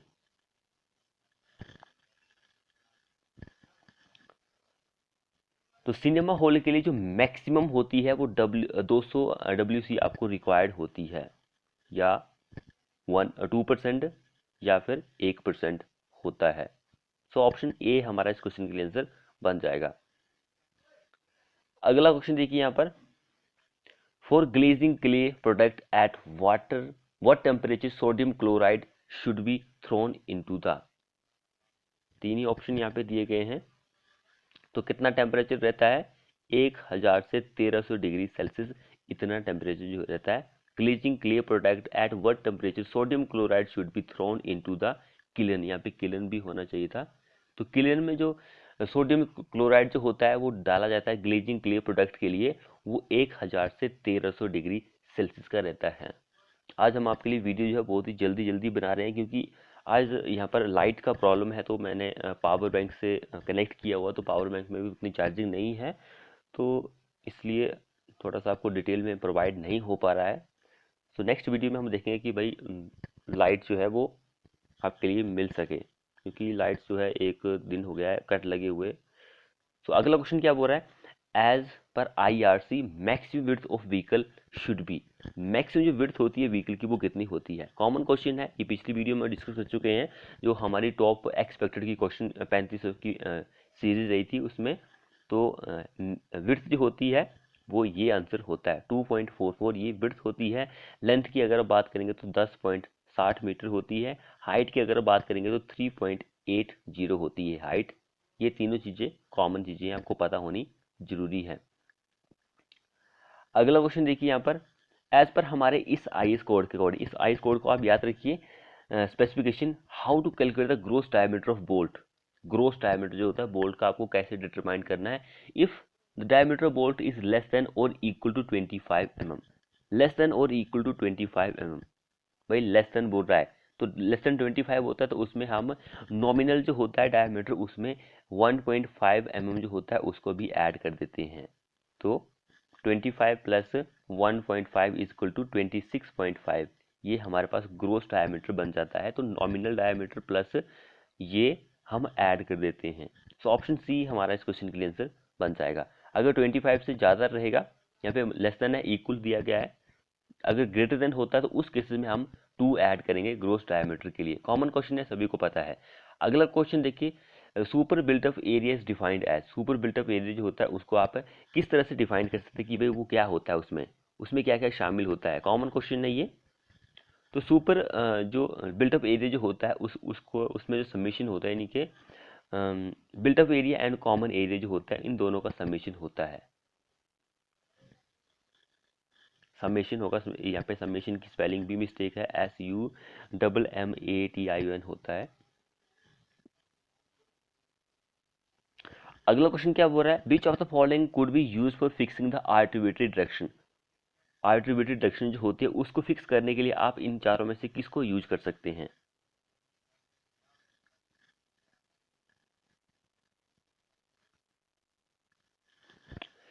तो आर्बिट्रेरी डायरेक्शन जो होती है उसको फिक्स करने के लिए आप टॉप ऑफ चिमनी जो होता है उसका यूज करेंगे, क्योंकि ये जो होता है एक परमानेंट स्ट्रक्चर होता है, परमानेंट निर्माण करते हैं आप, इसलिए आप टॉप ऑफ चिमनी जो होता है उसको यूज कर सकते हैं।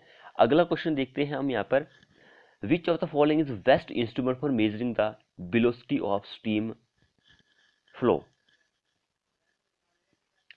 Velocity of the steam flow, which of the following the best instrument जो वेलोसिटी ऑफ फ्लो को मेजर कर सकता है।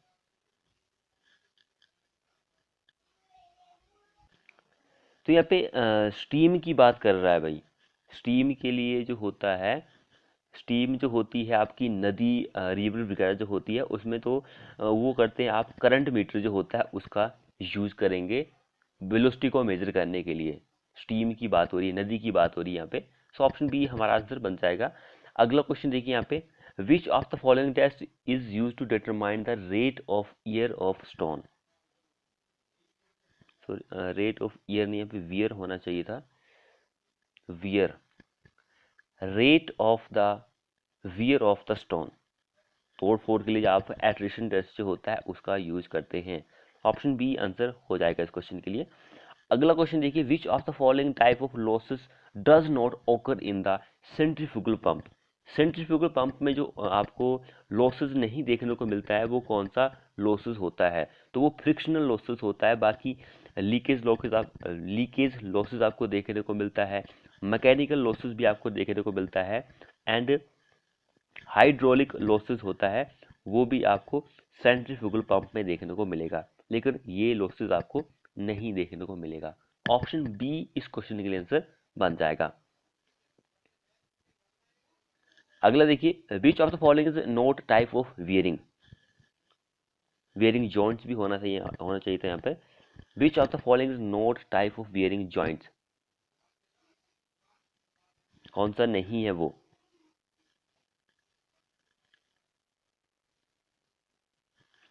तो वो स्कार्फिंग जॉइंट नहीं है। स्कार्फिंग की स्पेलिंग मिस्टेक है यहाँ पर, स्कार्फिंग जॉइंट, स्कार्पिंग जॉइंट नहीं है। तो जल्दी जल्दी से हमने पीडीएफ बनाई है, तो यहाँ पे बहुत सारी मिस्टेक जो आपको देखने को मिल रही है, लाइट्स की वजह से प्रॉब्लम आ रही है। शायद आज तो आ जाएगी लाइट्स, तो दिक्कत नहीं है। पावर बैंक में भी उतनी चार्जिंग तो नहीं होती है, लेकिन फिर भी 2-3 फोन्स हैं तो चार्ज करने ही पड़ते हैं। अगला क्वेश्चन क्या बोल रहा है, which of the one of the following component is responsible quick setting of cement. कौन सा क्विक सेटिंग ऑफ सीमेंट के लिए रिस्पॉन्सिबल होता है। क्वेश्चन क्या बोल रहा है, क्विक सेटिंग ऑफ सीमेंट के लिए कौन सा रिस्पॉन्सिबल होता है, तो वो होता है Al2O3, Al2O3, ऑप्शन डी। ये जो होता है इसको आप एल्यूमिना के नाम से जानते हैं। एल्यूमिना के परसेंटेज की अगर आप बात करेंगे तो वो 3 से 8% आपको देखने को मिलता है। अगर सीमेंट में 3 से 8% होता है तो ये आप सीमेंट में आपको देता है बहुत ही शीघ्र जमने की क्षमता जो होती है वो प्रदान करता है। अगर ज़्यादा हो जाएगा तो ये सीमेंट को बहुत ही कमज़ोर बना देता है। तो ऑप्शन डी इस क्वेश्चन के लिए आंसर बन जाएगा। अगला देखिए, which one of the following filter will produce water of higher bacteriological quality. Higher bacteriological quality जो होता है कौन सा फिल्टर देता है, कॉमन क्वेश्चन है ये। तो वो देता है slow sand filter, slow sand filter. तो इसकी गहराई की अगर आप डेप्थ की बात करेंगे तो 2.5 से लेकर 3.5 मीटर इसकी डेप्थ होती है। ऑप्शन ए हमारा आंसर बन जाएगा। अगला क्वेश्चन देखिए, which estimate method is suitable for different thickness of walls and different level of foundation के लिए। Which estimate method is suitable for different thickness of walls and different level of foundation के लिए, तो वो होता है partly central line and partly cross wall method, ये suitable होता है। अगला क्वेश्चन देखिए, which method not fall under the category of displacement method. Not नहीं आता है भाई डिस्प्लेसमेंट मेथड की कैटेगरी में, कौन सा नहीं आता है, तो वो जो नहीं आता है वो कौन सा है, तो यहां पर जो नहीं आता है वो सी आंसर होगा, method of consistence deformation. Consistence deformation जो होती है ये फोर्स मेथड जो होता है उसकी कैटेगरी में आता है, डिस्प्लेसमेंट की कैटेगरी में नहीं आता है। बाकी तीन जो है डिस्प्लेसमेंट की कैटेगरी में आते हैं। अगला और लास्ट क्वेश्चन देखिए हमारे इस वीडियो का, the main stabilising force for gravity dam is. Gravity dam जो होता है उसको स्टेबलाइज करने की जो मेन फोर्सेस होती है वो उसका सेल्फ वेट जो होता है डैम का वही होता है स्टेबल के लिए, स्टेबल रखने के लिए सेल्फ वेट जो होता है वही स्टेबलाइजिंग फोर्स होती है। तो फ्रेंड्स ये थे हमारे मोस्ट एक्सपेक्टेड 23 क्वेश्चन एमपी सब इंजीनियरिंग के लिए, जो कि प्रीवियस 2018 में सितंबर में पूछे गए थे। वीडियो जो है बहुत ही शॉर्ट बनी है, एक्सप्लेनेशन भी बहुत कम हुआ है। सो अगले वीडियो में देखते हैं, हम मिलते हैं ऐसे ही नेक्स्ट वीडियो के साथ। Hello dear friends, welcome to exam guruji. आज हम आपके लिए एमपी सब इंजीनियरिंग का पार्ट नंबर 4 डिस्कस करने वाले हैं। जिसने चैनल को अभी तक सब्सक्राइब नहीं किया है वो कर लीजिए और साथ में बेल आइकन को प्रेस भी कर लीजिए। तो चलिए हम शुरू करते हैं आज की अपनी वीडियो। तो देखिए सबसे पहला हमारा फर्स्ट क्वेश्चन क्या बोल रहा है, the safe stopping sight distance is determined by. Safe stopping sight distance जो होती है उसको आप मेजर कर सकते हैं बाय कैसे। सबसे पहले आपको एस एस डी जो होती है इसके बारे में पता होना चाहिए कि इसकी डेफिनेशन क्या होती है। तो एस एस डी जो होती है ये होती है लैग डिस्टेंस प्लस जो ब्रेकिंग डिस्टेंस होती है, इन दोनों का जो कॉम्बिनेशन होता है उसको आप एस एस डी के नाम से जानते हैं। यहाँ पर लैग डिस्टेंस जो है ये बहुत ही इंपॉर्टेंट है, यहाँ पे लैग डिस्टेंस दी गई है। लैग डिस्टेंस क्योंकि इसको लेकर एग्जाम में जो है मैं आपसे न्यूमेरिकल पूछा जाएगा, तो इसका एक आपको फॉर्मूला पता होना चाहिए कि भाई लैग डिस्टेंस जो होती है वो क्या होती है। तो इसका जो फॉर्मूला होता है 0.278 वी टी।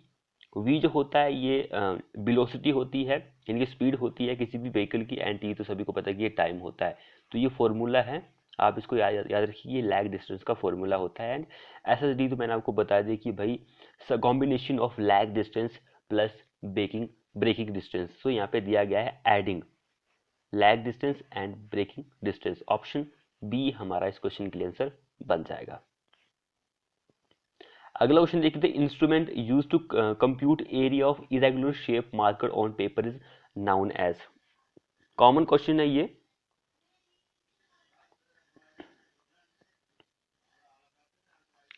एरिया की जब भी बात आएगी मैंने आपको बताया कि भाई आपका एरिया कैसा भी हो, इरेगुलर का हो, उबड़ खाबड़ हो, कोई भी हो, अगर आपको एरिया मेजर करना है, कंप्यूट करना है, डिटरमाइन करना है, तो उसके लिए हमारा प्लेनीमीटर ही काम में आता है इंस्ट्रूमेंट। ऑप्शन बी हमारा इस क्वेश्चन के लिए भी आंसर बन जाएगा। एक यहाँ पर और इम्पोर्टेंट है पेंटाग्राफ। पेंटाग्राफ ये इंपॉर्टेंट है, दोनों इंपॉर्टेंट है वैसे। इसका तो आंसर मैंने बता दिया। पेंटाग्राफ जो होता है ये किसी भी जो आपका मैप होता है उसको आपको छोटा करना है या बड़ा करना है, तो उसके लिए आप पेंटाग्राफ का यूज करेंगे। Pantograph is a instrument that is use for enlarging और small the map. So option यहाँ पर पेंटाग्राफ के लिए एंड बी इस क्वेश्चन के लिए आंसर बन जाएगा। अगला क्वेश्चन देखिए, structural member carrying a compressive load in a truss is called as. उसको आप क्या बोलते हैं। The structural member carrying a compressive force, यहाँ पे कंप्रेसिव फोर्स या फिर लोड दिया गया है, तो भाई उसको आप किस नाम से जानते हैं। बैटन, लेसिंग, स्ट्रट या फिर ग्यूसेट प्लेट, किस नाम से आप उसको जानते हैं।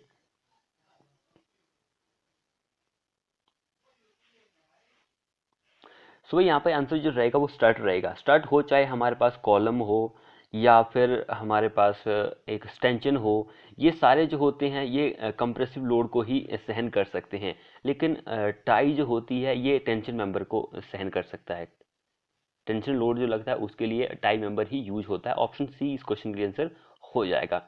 अगला देखिए, the ring and ball test is use to determine the dash of the bitumen. Ring and ball test जो होता है उसको आप यूज करते हैं ताकि वो पता लगा सके dash of the bitumen, specific gravity, flash point, या फिर विस्कोसिटी, या फिर सॉफ्टनिंग पॉइंट।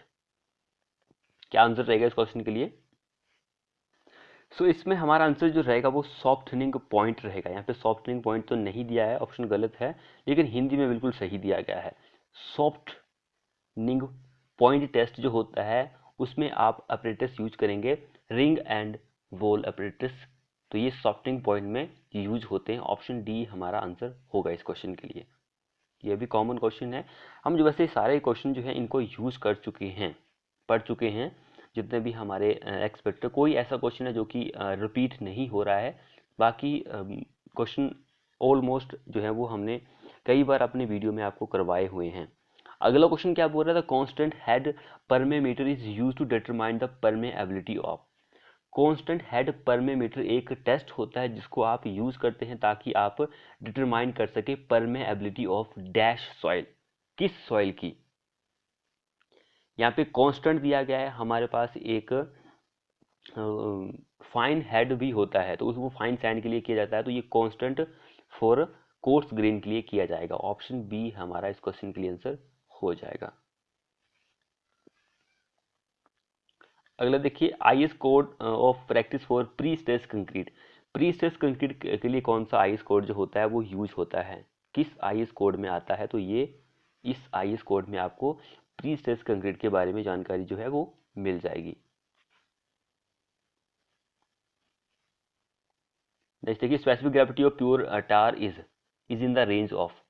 प्योर टार जो होता है उसकी जो स्पेसिफिक ग्रेविटी होती है वो कितनी होती है, कॉमन क्वेश्चन है, क्योंकि टार जो होता है यहाँ से आपके बहुत ही क्वेश्चन बनते हैं। स्पेसिफिक ग्रेविटी जैसे कि बिचुमन की भी होती है कुछ ना कुछ, तो बिचुमन की तो ये होती है यहाँ पे 1.02 होती है पॉइंट, ये बिचुमन की होती है, ये आपको याद रखना। ये टार की होती है 1.10 से 1.25 होती है, टार की होती है। यहाँ पर कुछ और पॉइंट्स की मैं आपको बता दूँ, जैसे कि जो हमारे पास चूना होता है, लाइम जो होता है उसकी 3.40 ये स्पेसिफिक ग्रेविटी होती है। अगला क्वेश्चन देखिए, the total count of bacteria in portable water should not exceed. Total count of bacteria in portable, जो पीने वाला पानी होता है, वो कितनी वैल्यू से एक्सीड नहीं करना चाहिए। तो जो पोर्टेबल पानी होता है, वाटर होता है, यहाँ पर बहुत से पॉइंट्स आपको पता होने जरूरी है। जैसे कि आप यहाँ पर टेम्परेचर की बात करेंगे, टेम्परेचर जो होता है 4 से लेकर 10 डिग्री सेल्सियस होता है पोर्टेबल वाटर का। पीएच वैल्यू की बात करेंगे तो 6.5 से लेकर 8.5 होता है। उसके बाद हार्डनेस जो होती है उसकी अगर आप बात करेंगे तो 100 mg पर लीटर होता है। क्लोराइड जो होता है उसकी बात करेंगे तो 200 mg पर लीटर होता है। ये पॉइंट आपको पता होने चाहिए। मैग्नीशियम जो होता है उसके बारे में पता होना चाहिए, तो वो 150 मिलीग्राम पर लीटर होता है। जिंक जो होता है उसकी अगर आप बात करेंगे तो वो 5 मिलीग्राम पर लीटर होता है। अब यहाँ पे पूछा गया है कि भाई टोटल काउंट ऑफ बैक्टीरिया जो होता है वो कितने होते हैं, तो टोटल काउंट ऑफ बैक्टीरिया जो होते हैं वो 10 होते हैं। सीसी, सीसी का मीनिंग होता है कि क्यूबिक सेंटीमीटर, सेंटीमीटर क्यूब, इस तरह से centimetre cube, 10 centimetre cube, CC का मीनिंग यही होता है। इतने जो होते हैं वो एक्सेप्टेबल होते हैं, इससे ज़्यादा एक्सेप्टेबल नहीं होते हैं। ई कोली जो होता है ये एक होना चाहिए, इससे ज़्यादा नहीं होने चाहिए। ऑप्शन ए हमारा इस क्वेश्चन के लिए आंसर बन जाएगा। अगला देखिए, the capacity of doing work by an skilled labour in the form of quantity per day is known as. Capacity of doing work by a an skilled labour, किसी भी अच्छी लेबर के द्वारा, जो भाई जिसको सब कुछ पता है, उसके द्वारा capacity of doing work in the form of quantity per day, quantity की फॉर्म में एक दिन में जो काम किया जा रहा है उसको हम किस नाम से जानते हैं, उसको हम आउटडन के नाम से जानते हैं कि भाई एक लेबर जो होता है एक दिन में कितना काम करता है, या फिर मशीन कितना स्क्वायर मीटर काम करता है ब्रिक्स का, तो ये चीज़ यहाँ पे पूछी गई तो उसको आउट रन ही बोला जाता है। ये क्वेश्चन जो है एग्जाम में कई बार पूछा गया, लेकिन आउट रन से पूछा गया है। अगला देखिए, the basic form of trusses is a. Basic form of A truss is, क्या होती है बेसिक फॉर्म जो होती है ट्रसेस की? तो बेसिक फॉर्म जो होती है ट्रस की वो क्या होती है? ट्रायंगल होती है, त्रिकोण की होती है। तो ये चीज आपको पता होनी चाहिए। अगला क्वेश्चन देखते हैं हम। The slope of the road payment in the longitudinal direction, rise and fall का जो रेशियो होता है उसकी लेंथ के अलोंग, ये हमने हाईवे इंजीनियरिंग जब हम शुरू कर रहे थे वहां पे मैंने आपको बताया था, उसकी लेंथ के अलोंग, तो उसको हम ग्रेडियंट बोलते हैं, ग्रेडियंट के नाम से हम उसको जानते हैं। बोला था हमने, कई स्टूडेंट को पता होगा। सो ऑप्शन डी हमारा इस क्वेश्चन के लिए आंसर हो जाएगा। अगला क्या बोल रहा है? Deformation of the shape of brick caused by the rain water falling on the hot brick is known as। जब भी आपकी जो ब्रिक होती है वो गर्म होती है, उस पर जो पानी पड़ता है उस वजह से उसकी शेप जो होती है ब्रिक की वो थोड़ी बहुत टूट जाती है, उसको आप किस नाम से जानते हैं? इस नाम से जानते हैं, चफ। ए हमारा इस क्वेश्चन के लिए आंसर बन जाएगा। Outer projecting end of a tread is known as. Outer projecting edge जो होती है ट्रेड की, इज टर्म एज, उसको हम आप किस नाम से जानते हैं?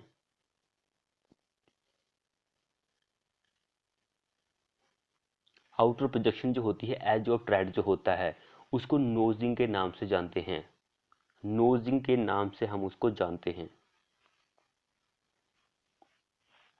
नेक्स्ट वन देखिए, the ratio of the daily BOD load applied to the aerated system in gram to the total micro value mass in the system in gram is term as. उसको हम किस नाम से जानते हैं? उसको आप एफ एम रेशियो के नाम से जानते हैं, एफ एम रेशियो के नाम से हम उसको जानते हैं। अगला देखिए, aeration of water is done for the removal of. तो क्वेश्चन क्या बोल रहा है? एरेशन ऑफ वाटर जो होता है वो किया जाता है ताकि जो घुली हुई गैसेस होती है उनको रिमूव किया जा सके। ऑप्शन ए हमारा आंसर हो जाएगा इस क्वेश्चन के लिए। अगला देखिए, the total depth of RCC slab is govern by. Total depth of RCC slab is govern by, यानी कि कंट्रोल की जाती है बाय किसके द्वारा? तो वो की जाती है serviceability requirement of the deflection, इसके द्वारा कंट्रोल की जाती है। ऑप्शन ए हमारा आंसर हो जाएगा इस क्वेश्चन के लिए।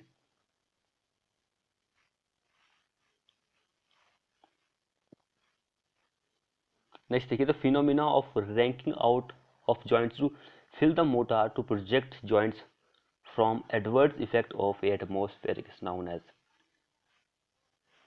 तो उसको आप पॉइंटिंग के नाम से जानते हैं। ऑप्शन ए हमारा आंसर हो जाएगा।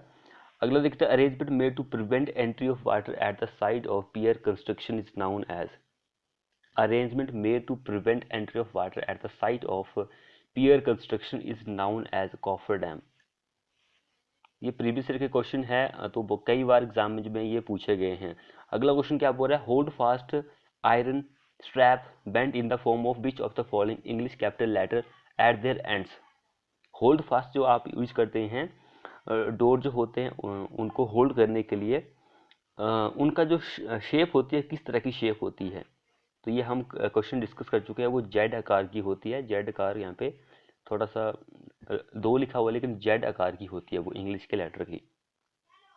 तो इसका जो साइज होता है वो 30/5 mm का होता है, 30/5 mm।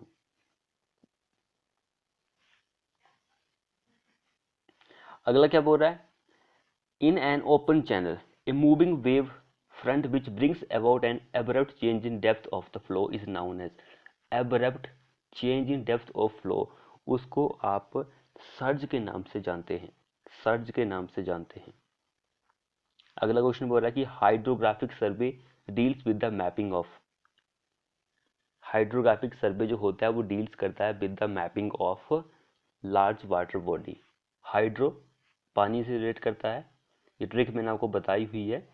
अगला देखिए, a foundation is considered to be shallow, कोई एक फाउंडेशन है जिसको आप शैलो मान के चल रहे हैं, इफ उसकी जो गहराई होती है वो डैश होती है, उसकी गहराई जो होती है बराबर या फिर लेस देन होती है उसकी चौड़ाई से, तब आप उसको शैलो मानेंगे।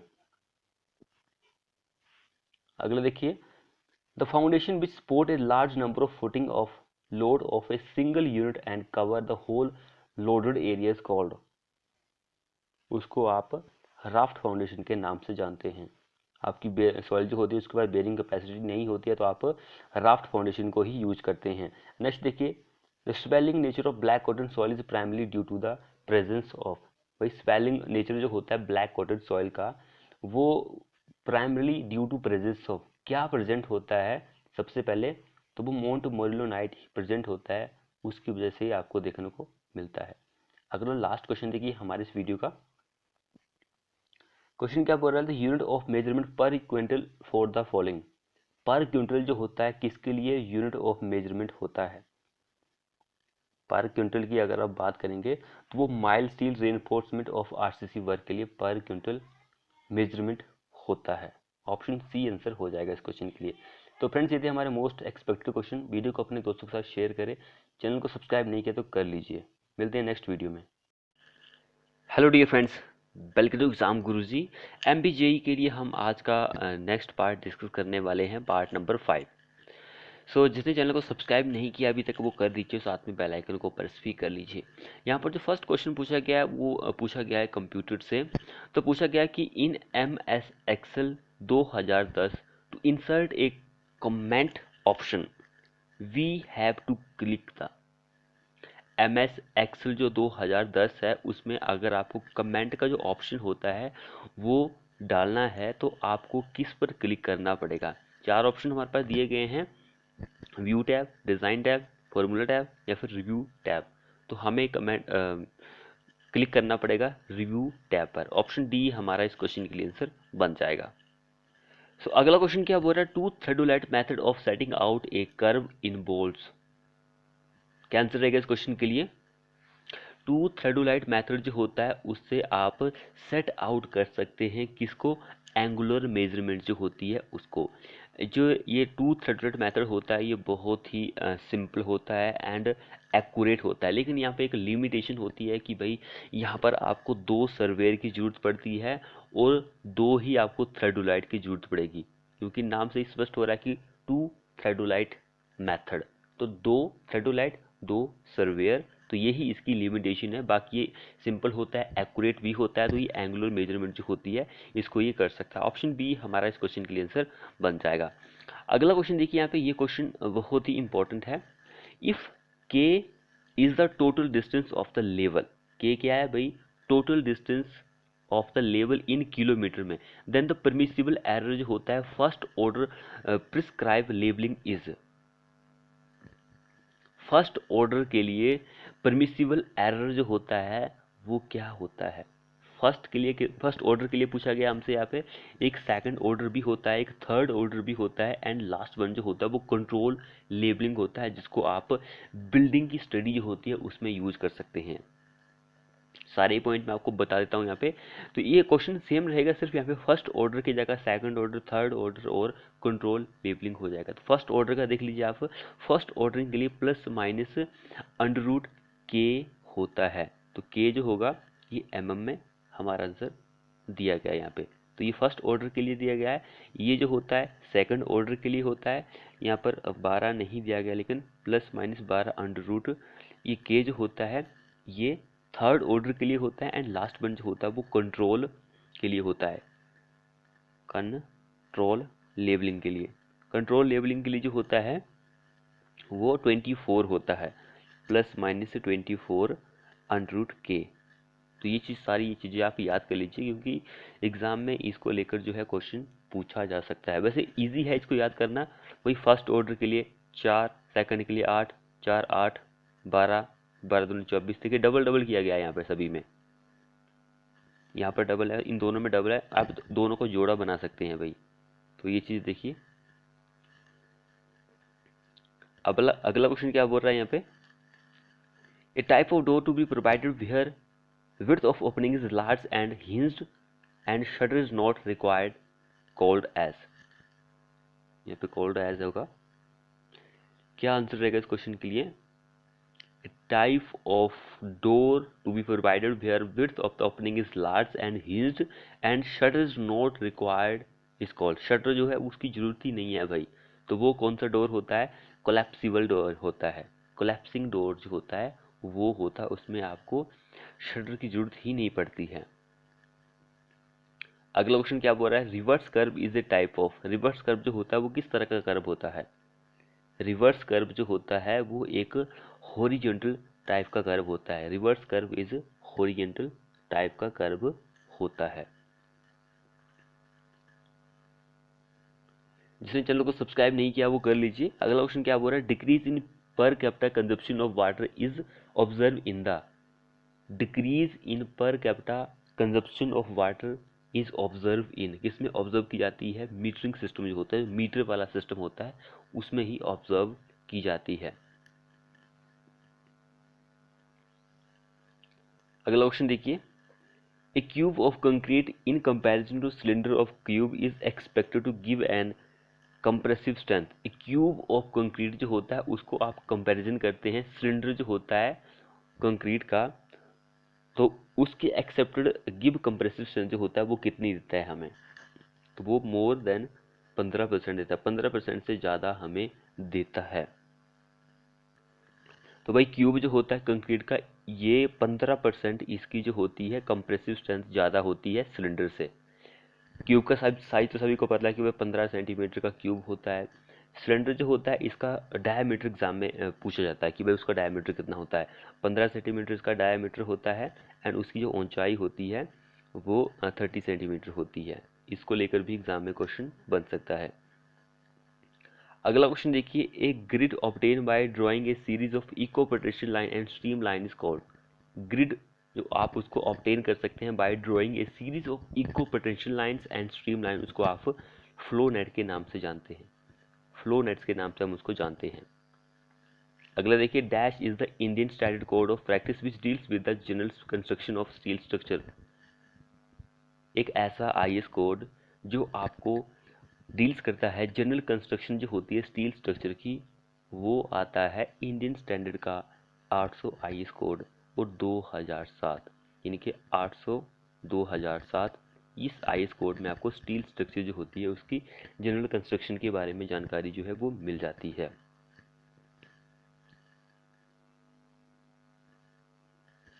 अगला देखिए, डैश इज द apparatus। इन चारों में से एक apparatus है in which the turbidity is measured as a function of intensity of light scattered as it passes through the water sample। वही सिंपल है कि भाई टर्बिडिटी जो होती है किसके द्वारा मेजर की जा सकती है। कॉमन क्वेश्चन है, नेफ्लोमीटर जो होता है इसके द्वारा आप जो होती है टर्बिडिटी मेजर कर सकते हैं। बैरोमीटर के द्वारा क्या क्या मेजर कर सकते हैं? Atmospheric pressure. कॉमन क्वेश्चन है ये। एक टिंटोमीटर भी होता है। टिंटोमीटर जो होता है इससे जो पानी होता है उसमें आप कलर जो होता है उसको मेजर कर सकते हैं भाई, कलर टिंटोमीटर के द्वारा। तो ये सारी चीज़ें इंपॉर्टेंट है, ये तो में से होता नहीं है कोई। सो ऑप्शन यहाँ पर डी हमारा इस क्वेश्चन का आंसर बन जाएगा। नेक्स्ट में देखिए यहाँ पर, run off can be describe as the part of water circle that. Run off is describe as part of water circle that flow over land as surface water. Run off जो होता है वो flow करता है surface water की तरह, हमारे खेत वगैरह जो होते हैं उस पर सरफेस वाटर की तरह फ्लो करता है, उसको रन ऑफ के नाम से आप जानते हैं। जब वर्षा का जो पानी होता है वो बहते हुए नदी नालों के में चला जाता है तो उसको आप रन ऑफ का नाम देते हैं। तो वो भाई नदी नालों में जाएगा बहता हुआ पानी, वर्षा का पानी, तो वो flow over land as surface water. तो ऑप्शन डी हमारा आंसर हो जाएगा इस क्वेश्चन के लिए। अगला क्वेश्चन देखिए, hydration of cement is an action of dash which produce a large quantity of heat. Hydration of cement is an dash action which produce a large quantity of heat.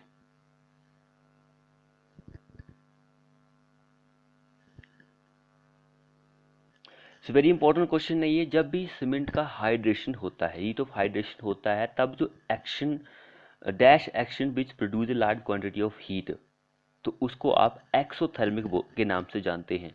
जब भी cement में hydration होती है तो जो heat निकलती है उसको आप एक्सोथर्मिक बोलते हैं।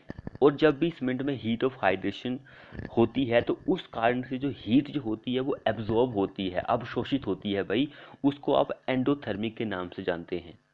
एब्जॉर्प्शन होगी तो आप उसको एंडोथर्मिक के नाम से जानेंगे, जब लार्ज क्वांटिटी ऑफ हीट निकलेगी तो उसको आप एक्सोथर्मिक के नाम से जानेंगे। इस क्वेश्चन के लिए हमारा आंसर एक्सोथर्मिक हो जाएगा। सी हमारा इस क्वेश्चन के लिए आंसर बन जाएगा। अब यहाँ पे देखिए एक न्यूमेरिकल पूछा गया है। इफेक्टर इसेंट्रिक फोर्स जो है 240 kilo Newton is acting on A bracket connecting subjected to a movement of parallel to plane of joints, assuming the number of bolt as 8, the shear force to be considered on each of the bolt is। So easy question है। यहाँ पे shear force के बारे में पूछा गया। तो shear force जो होती है वो यहाँ पर इज इक्वल टू होगी जो इसेंट्रिक फोर्स है एंड बटे जो बोल्ट की कुल संख्या जो है 240 बटे 8। यहाँ पर हमारे पास 30 किलो न्यूटन आंसर आ जाएगा। कहाँ पे दिया गया? ऑप्शन डी हमारा इस क्वेश्चन के लिए आंसर बन जाएगा। अगला क्वेश्चन देखिए, field test for determining shear strength of soil is. Field test जो होता है जिससे आप शेयर स्ट्रेंथ जो होती है डिटरमाइन कर सकते हैं सॉइल की, वो कौन सा होता है? फील्ड के बारे में बताया गया है तो वो वेन शेयर टेस्ट होता है। एक वेन शेयर टेस्ट होता है, एक पेनिट्रेशन टेस्ट होता है। सो ये हमारा इस क्वेश्चन के लिए आंसर हो जाएगा। बाकी दो तीन टेस्ट जो दिए गए हैं ये लेबोरेटरी टेस्ट होते हैं। डायरेक्ट शेयर टेस्ट, ट्राइएक्सियल टेस्ट, एक अनकन्फाइंड कंप्रेशन टेस्ट भी होता है, एक लेबोरेटरी वेन शेयर टेस्ट होता है एंड टॉर्जनल टेस्ट होता है, रिंग शेयर टेस्ट होता है। ये सारे क्या होते हैं? लेबोरेटरी टेस्ट होते हैं। सिर्फ फील्ड टेस्ट दो ही होते हैं। सो ए हमारा इस क्वेश्चन के लिए आंसर बन जाएगा। अब अगला क्वेश्चन देखिए, partially saturated soil contains. Partially saturated soil जो होता है उसके पास क्या होता है भाई? एक तो ड्राई सॉइल होता है। ड्राई सॉइल में क्या होगा? दो कंडीशन होती है, टू फेस का डायग्राम बनता है ड्राई जो होता है। तो ड्राई में एक तो हवा होगी, वॉइड्स होंगे, एंड दूसरा मिट्टी होगी। तो ये बन गया। पार्शली जो होता है वही आधा गीला होता है, तो उसमें तीनों ही होते हैं, सॉलिड भी होगा, मिट्टी भी होगी, हवा भी होगी, पानी भी होगा, क्योंकि वो पार्शली है। सो ऑप्शन डी हमारा इस क्वेश्चन के लिए आंसर बन जाएगा। फुली सैचुरेटेड जो होता है वो भी टू फेस का ही बनता है। फुली सैचुरेटेड यानी कि वो पानी है पूरी तरह से, तो उसमें मिट्टी और पानी ही रहेगा। तो फुली सैचुरेटेड के लिए हमारा आंसर सी आंसर होता है, लेकिन इस क्वेश्चन के लिए डी हमारा आंसर होगा इस क्वेश्चन के लिए। अब अगला क्वेश्चन देखिए, shape test on aggregate are done by using. Shape test जो होता है एग्रीगेट के ऊपर किया जाता है बाय यूजिंग, किसको यूज करके? Length gauge and thickness gauge जो होता है उसके द्वारा आप कर सकते हैं। अगला क्वेश्चन देखिए, skimming tank are used for. Skimming tank जो होता है आप उसको यूज कर सकते हैं फॉर, किसके लिए? तो स्किमिंग टैंक जो होता है उसको आप यूज करते हैं ताकि ऑयल एंड ग्रीसेस जो होती है उनको रिमूव किया जा सके। इसका जो डिटेंशन टाइम होता है वो 3 से 5 मिनट का होता है। अगला देखिए, Pitot tube is used for measurement of. Pitot tube is used for measurement of. तो पिटोट ट्यूब जो होती है वो वेलोसिटी जो होती है एट ए पॉइंट उसको मेजर कर सकती है। इंपॉर्टेंट क्वेश्चन है ये। सो एक हमारे पास और होता है करंट मीटर भी होता है भाई।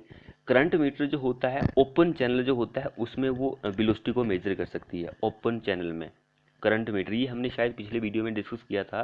तो ये कंफ्यूजिंग पॉइंट्स है इसलिए मैंने आपको बताए हैं भाई, क्योंकि आपको पता होना ज़रूरी है कि भाई कौन सा वेलोसिटी को ओपन चैनल में करता है, कौन सा पॉइंट्स पे करता है। तो ये दोनों चीज़ें इंपॉर्टेंट है। अगला देखिए, what is the usual pH of fresh sewage. तो सीवेज जो होता है ये जैसे कि वाटर क्लोसेट जो होता है वहाँ से जो ह्यूमन्स एक्सक्रीट आता है, जहाँ पर आप पेशाब करते हैं, हॉस्पिटल वगैरह जो होते हैं वहाँ से, और भी बहुत सारे हो, जैसे कि हमारे पास जो बैल्स वगैरह होते हैं, गाय वगैरह, उनका जो मल मूत्र होता है वो भी इकट्ठा हो जाता है, तो उसको आप सीवेज के नाम से जानते हैं। तो सीवेज जो होता है इसका जो पीएच वैल्यू होती है वो 7 से ज़्यादा होती है। वेरी इंपॉर्टेंट क्वेश्चन, ए इस क्वेश्चन के लिए आंसर बन जाएगा।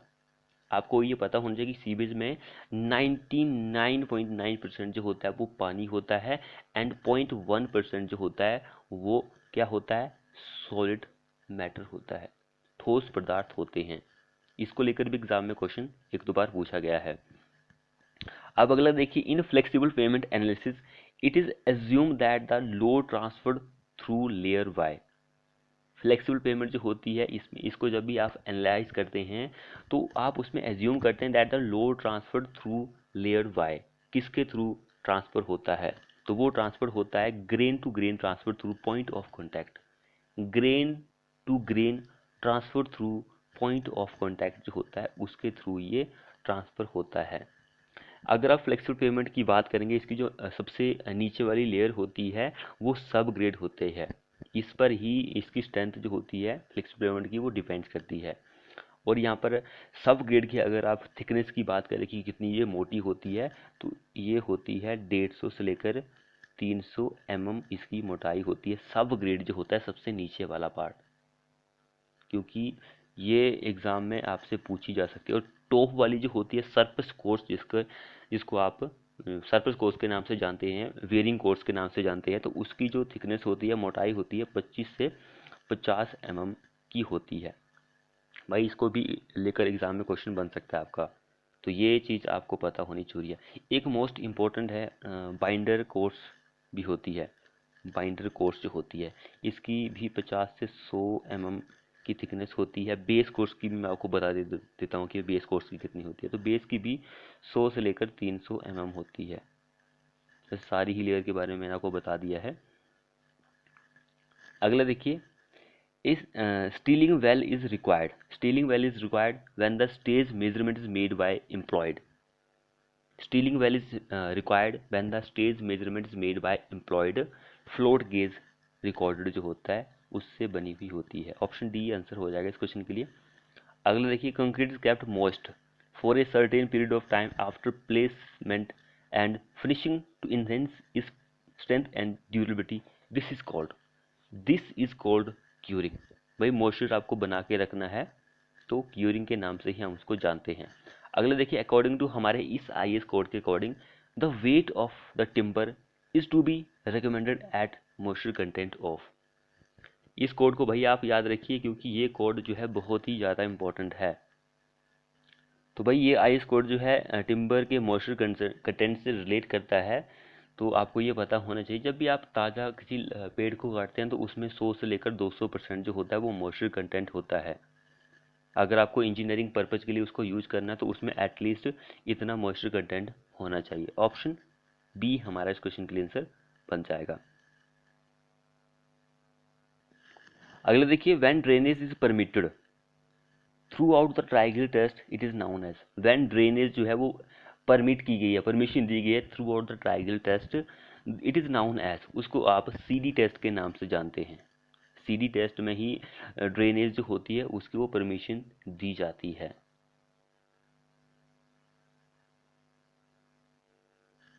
ये सीडी टेस्ट जो होता है जो ग्रेवल होती है, ग्रेवल के जैसी जो सॉइल होती है उसके लिए किया जाता है। अगला क्वेश्चन क्या हो रहा है, a radiation dose of 5000 roentgen is likely to result. तो वो रिजल्ट होता है almost immediate impact incapacitation. Option A हमारा इस क्वेश्चन के लिए आंसर होगा।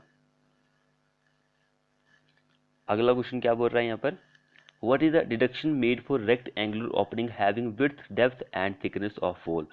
विड्थ क्या होगी, विड्थ जो होती है उसको आप किस नाम से जानते हैं, तो यहाँ पर हमारा आंसर ये रहेगा length into height into thickness. ये डिडक्शन इसके अकॉर्डिंग आप डिडक्शन करते हैं। ऑप्शन बी हमारा इस क्वेश्चन के लिए आंसर बन जाएगा। तो फ्रेंड्स ये थे हमारे मोस्ट 26 क्वेश्चन। वीडियो को अपने दोस्तों के साथ शेयर करें, चैनल को सब्सक्राइब नहीं किया अभी तक तो कर लीजिए और साथ में बेल आइकन को प्रेस कर लीजिए। मिलते हैं ऐसी ही नेक्स्ट वीडियो के साथ।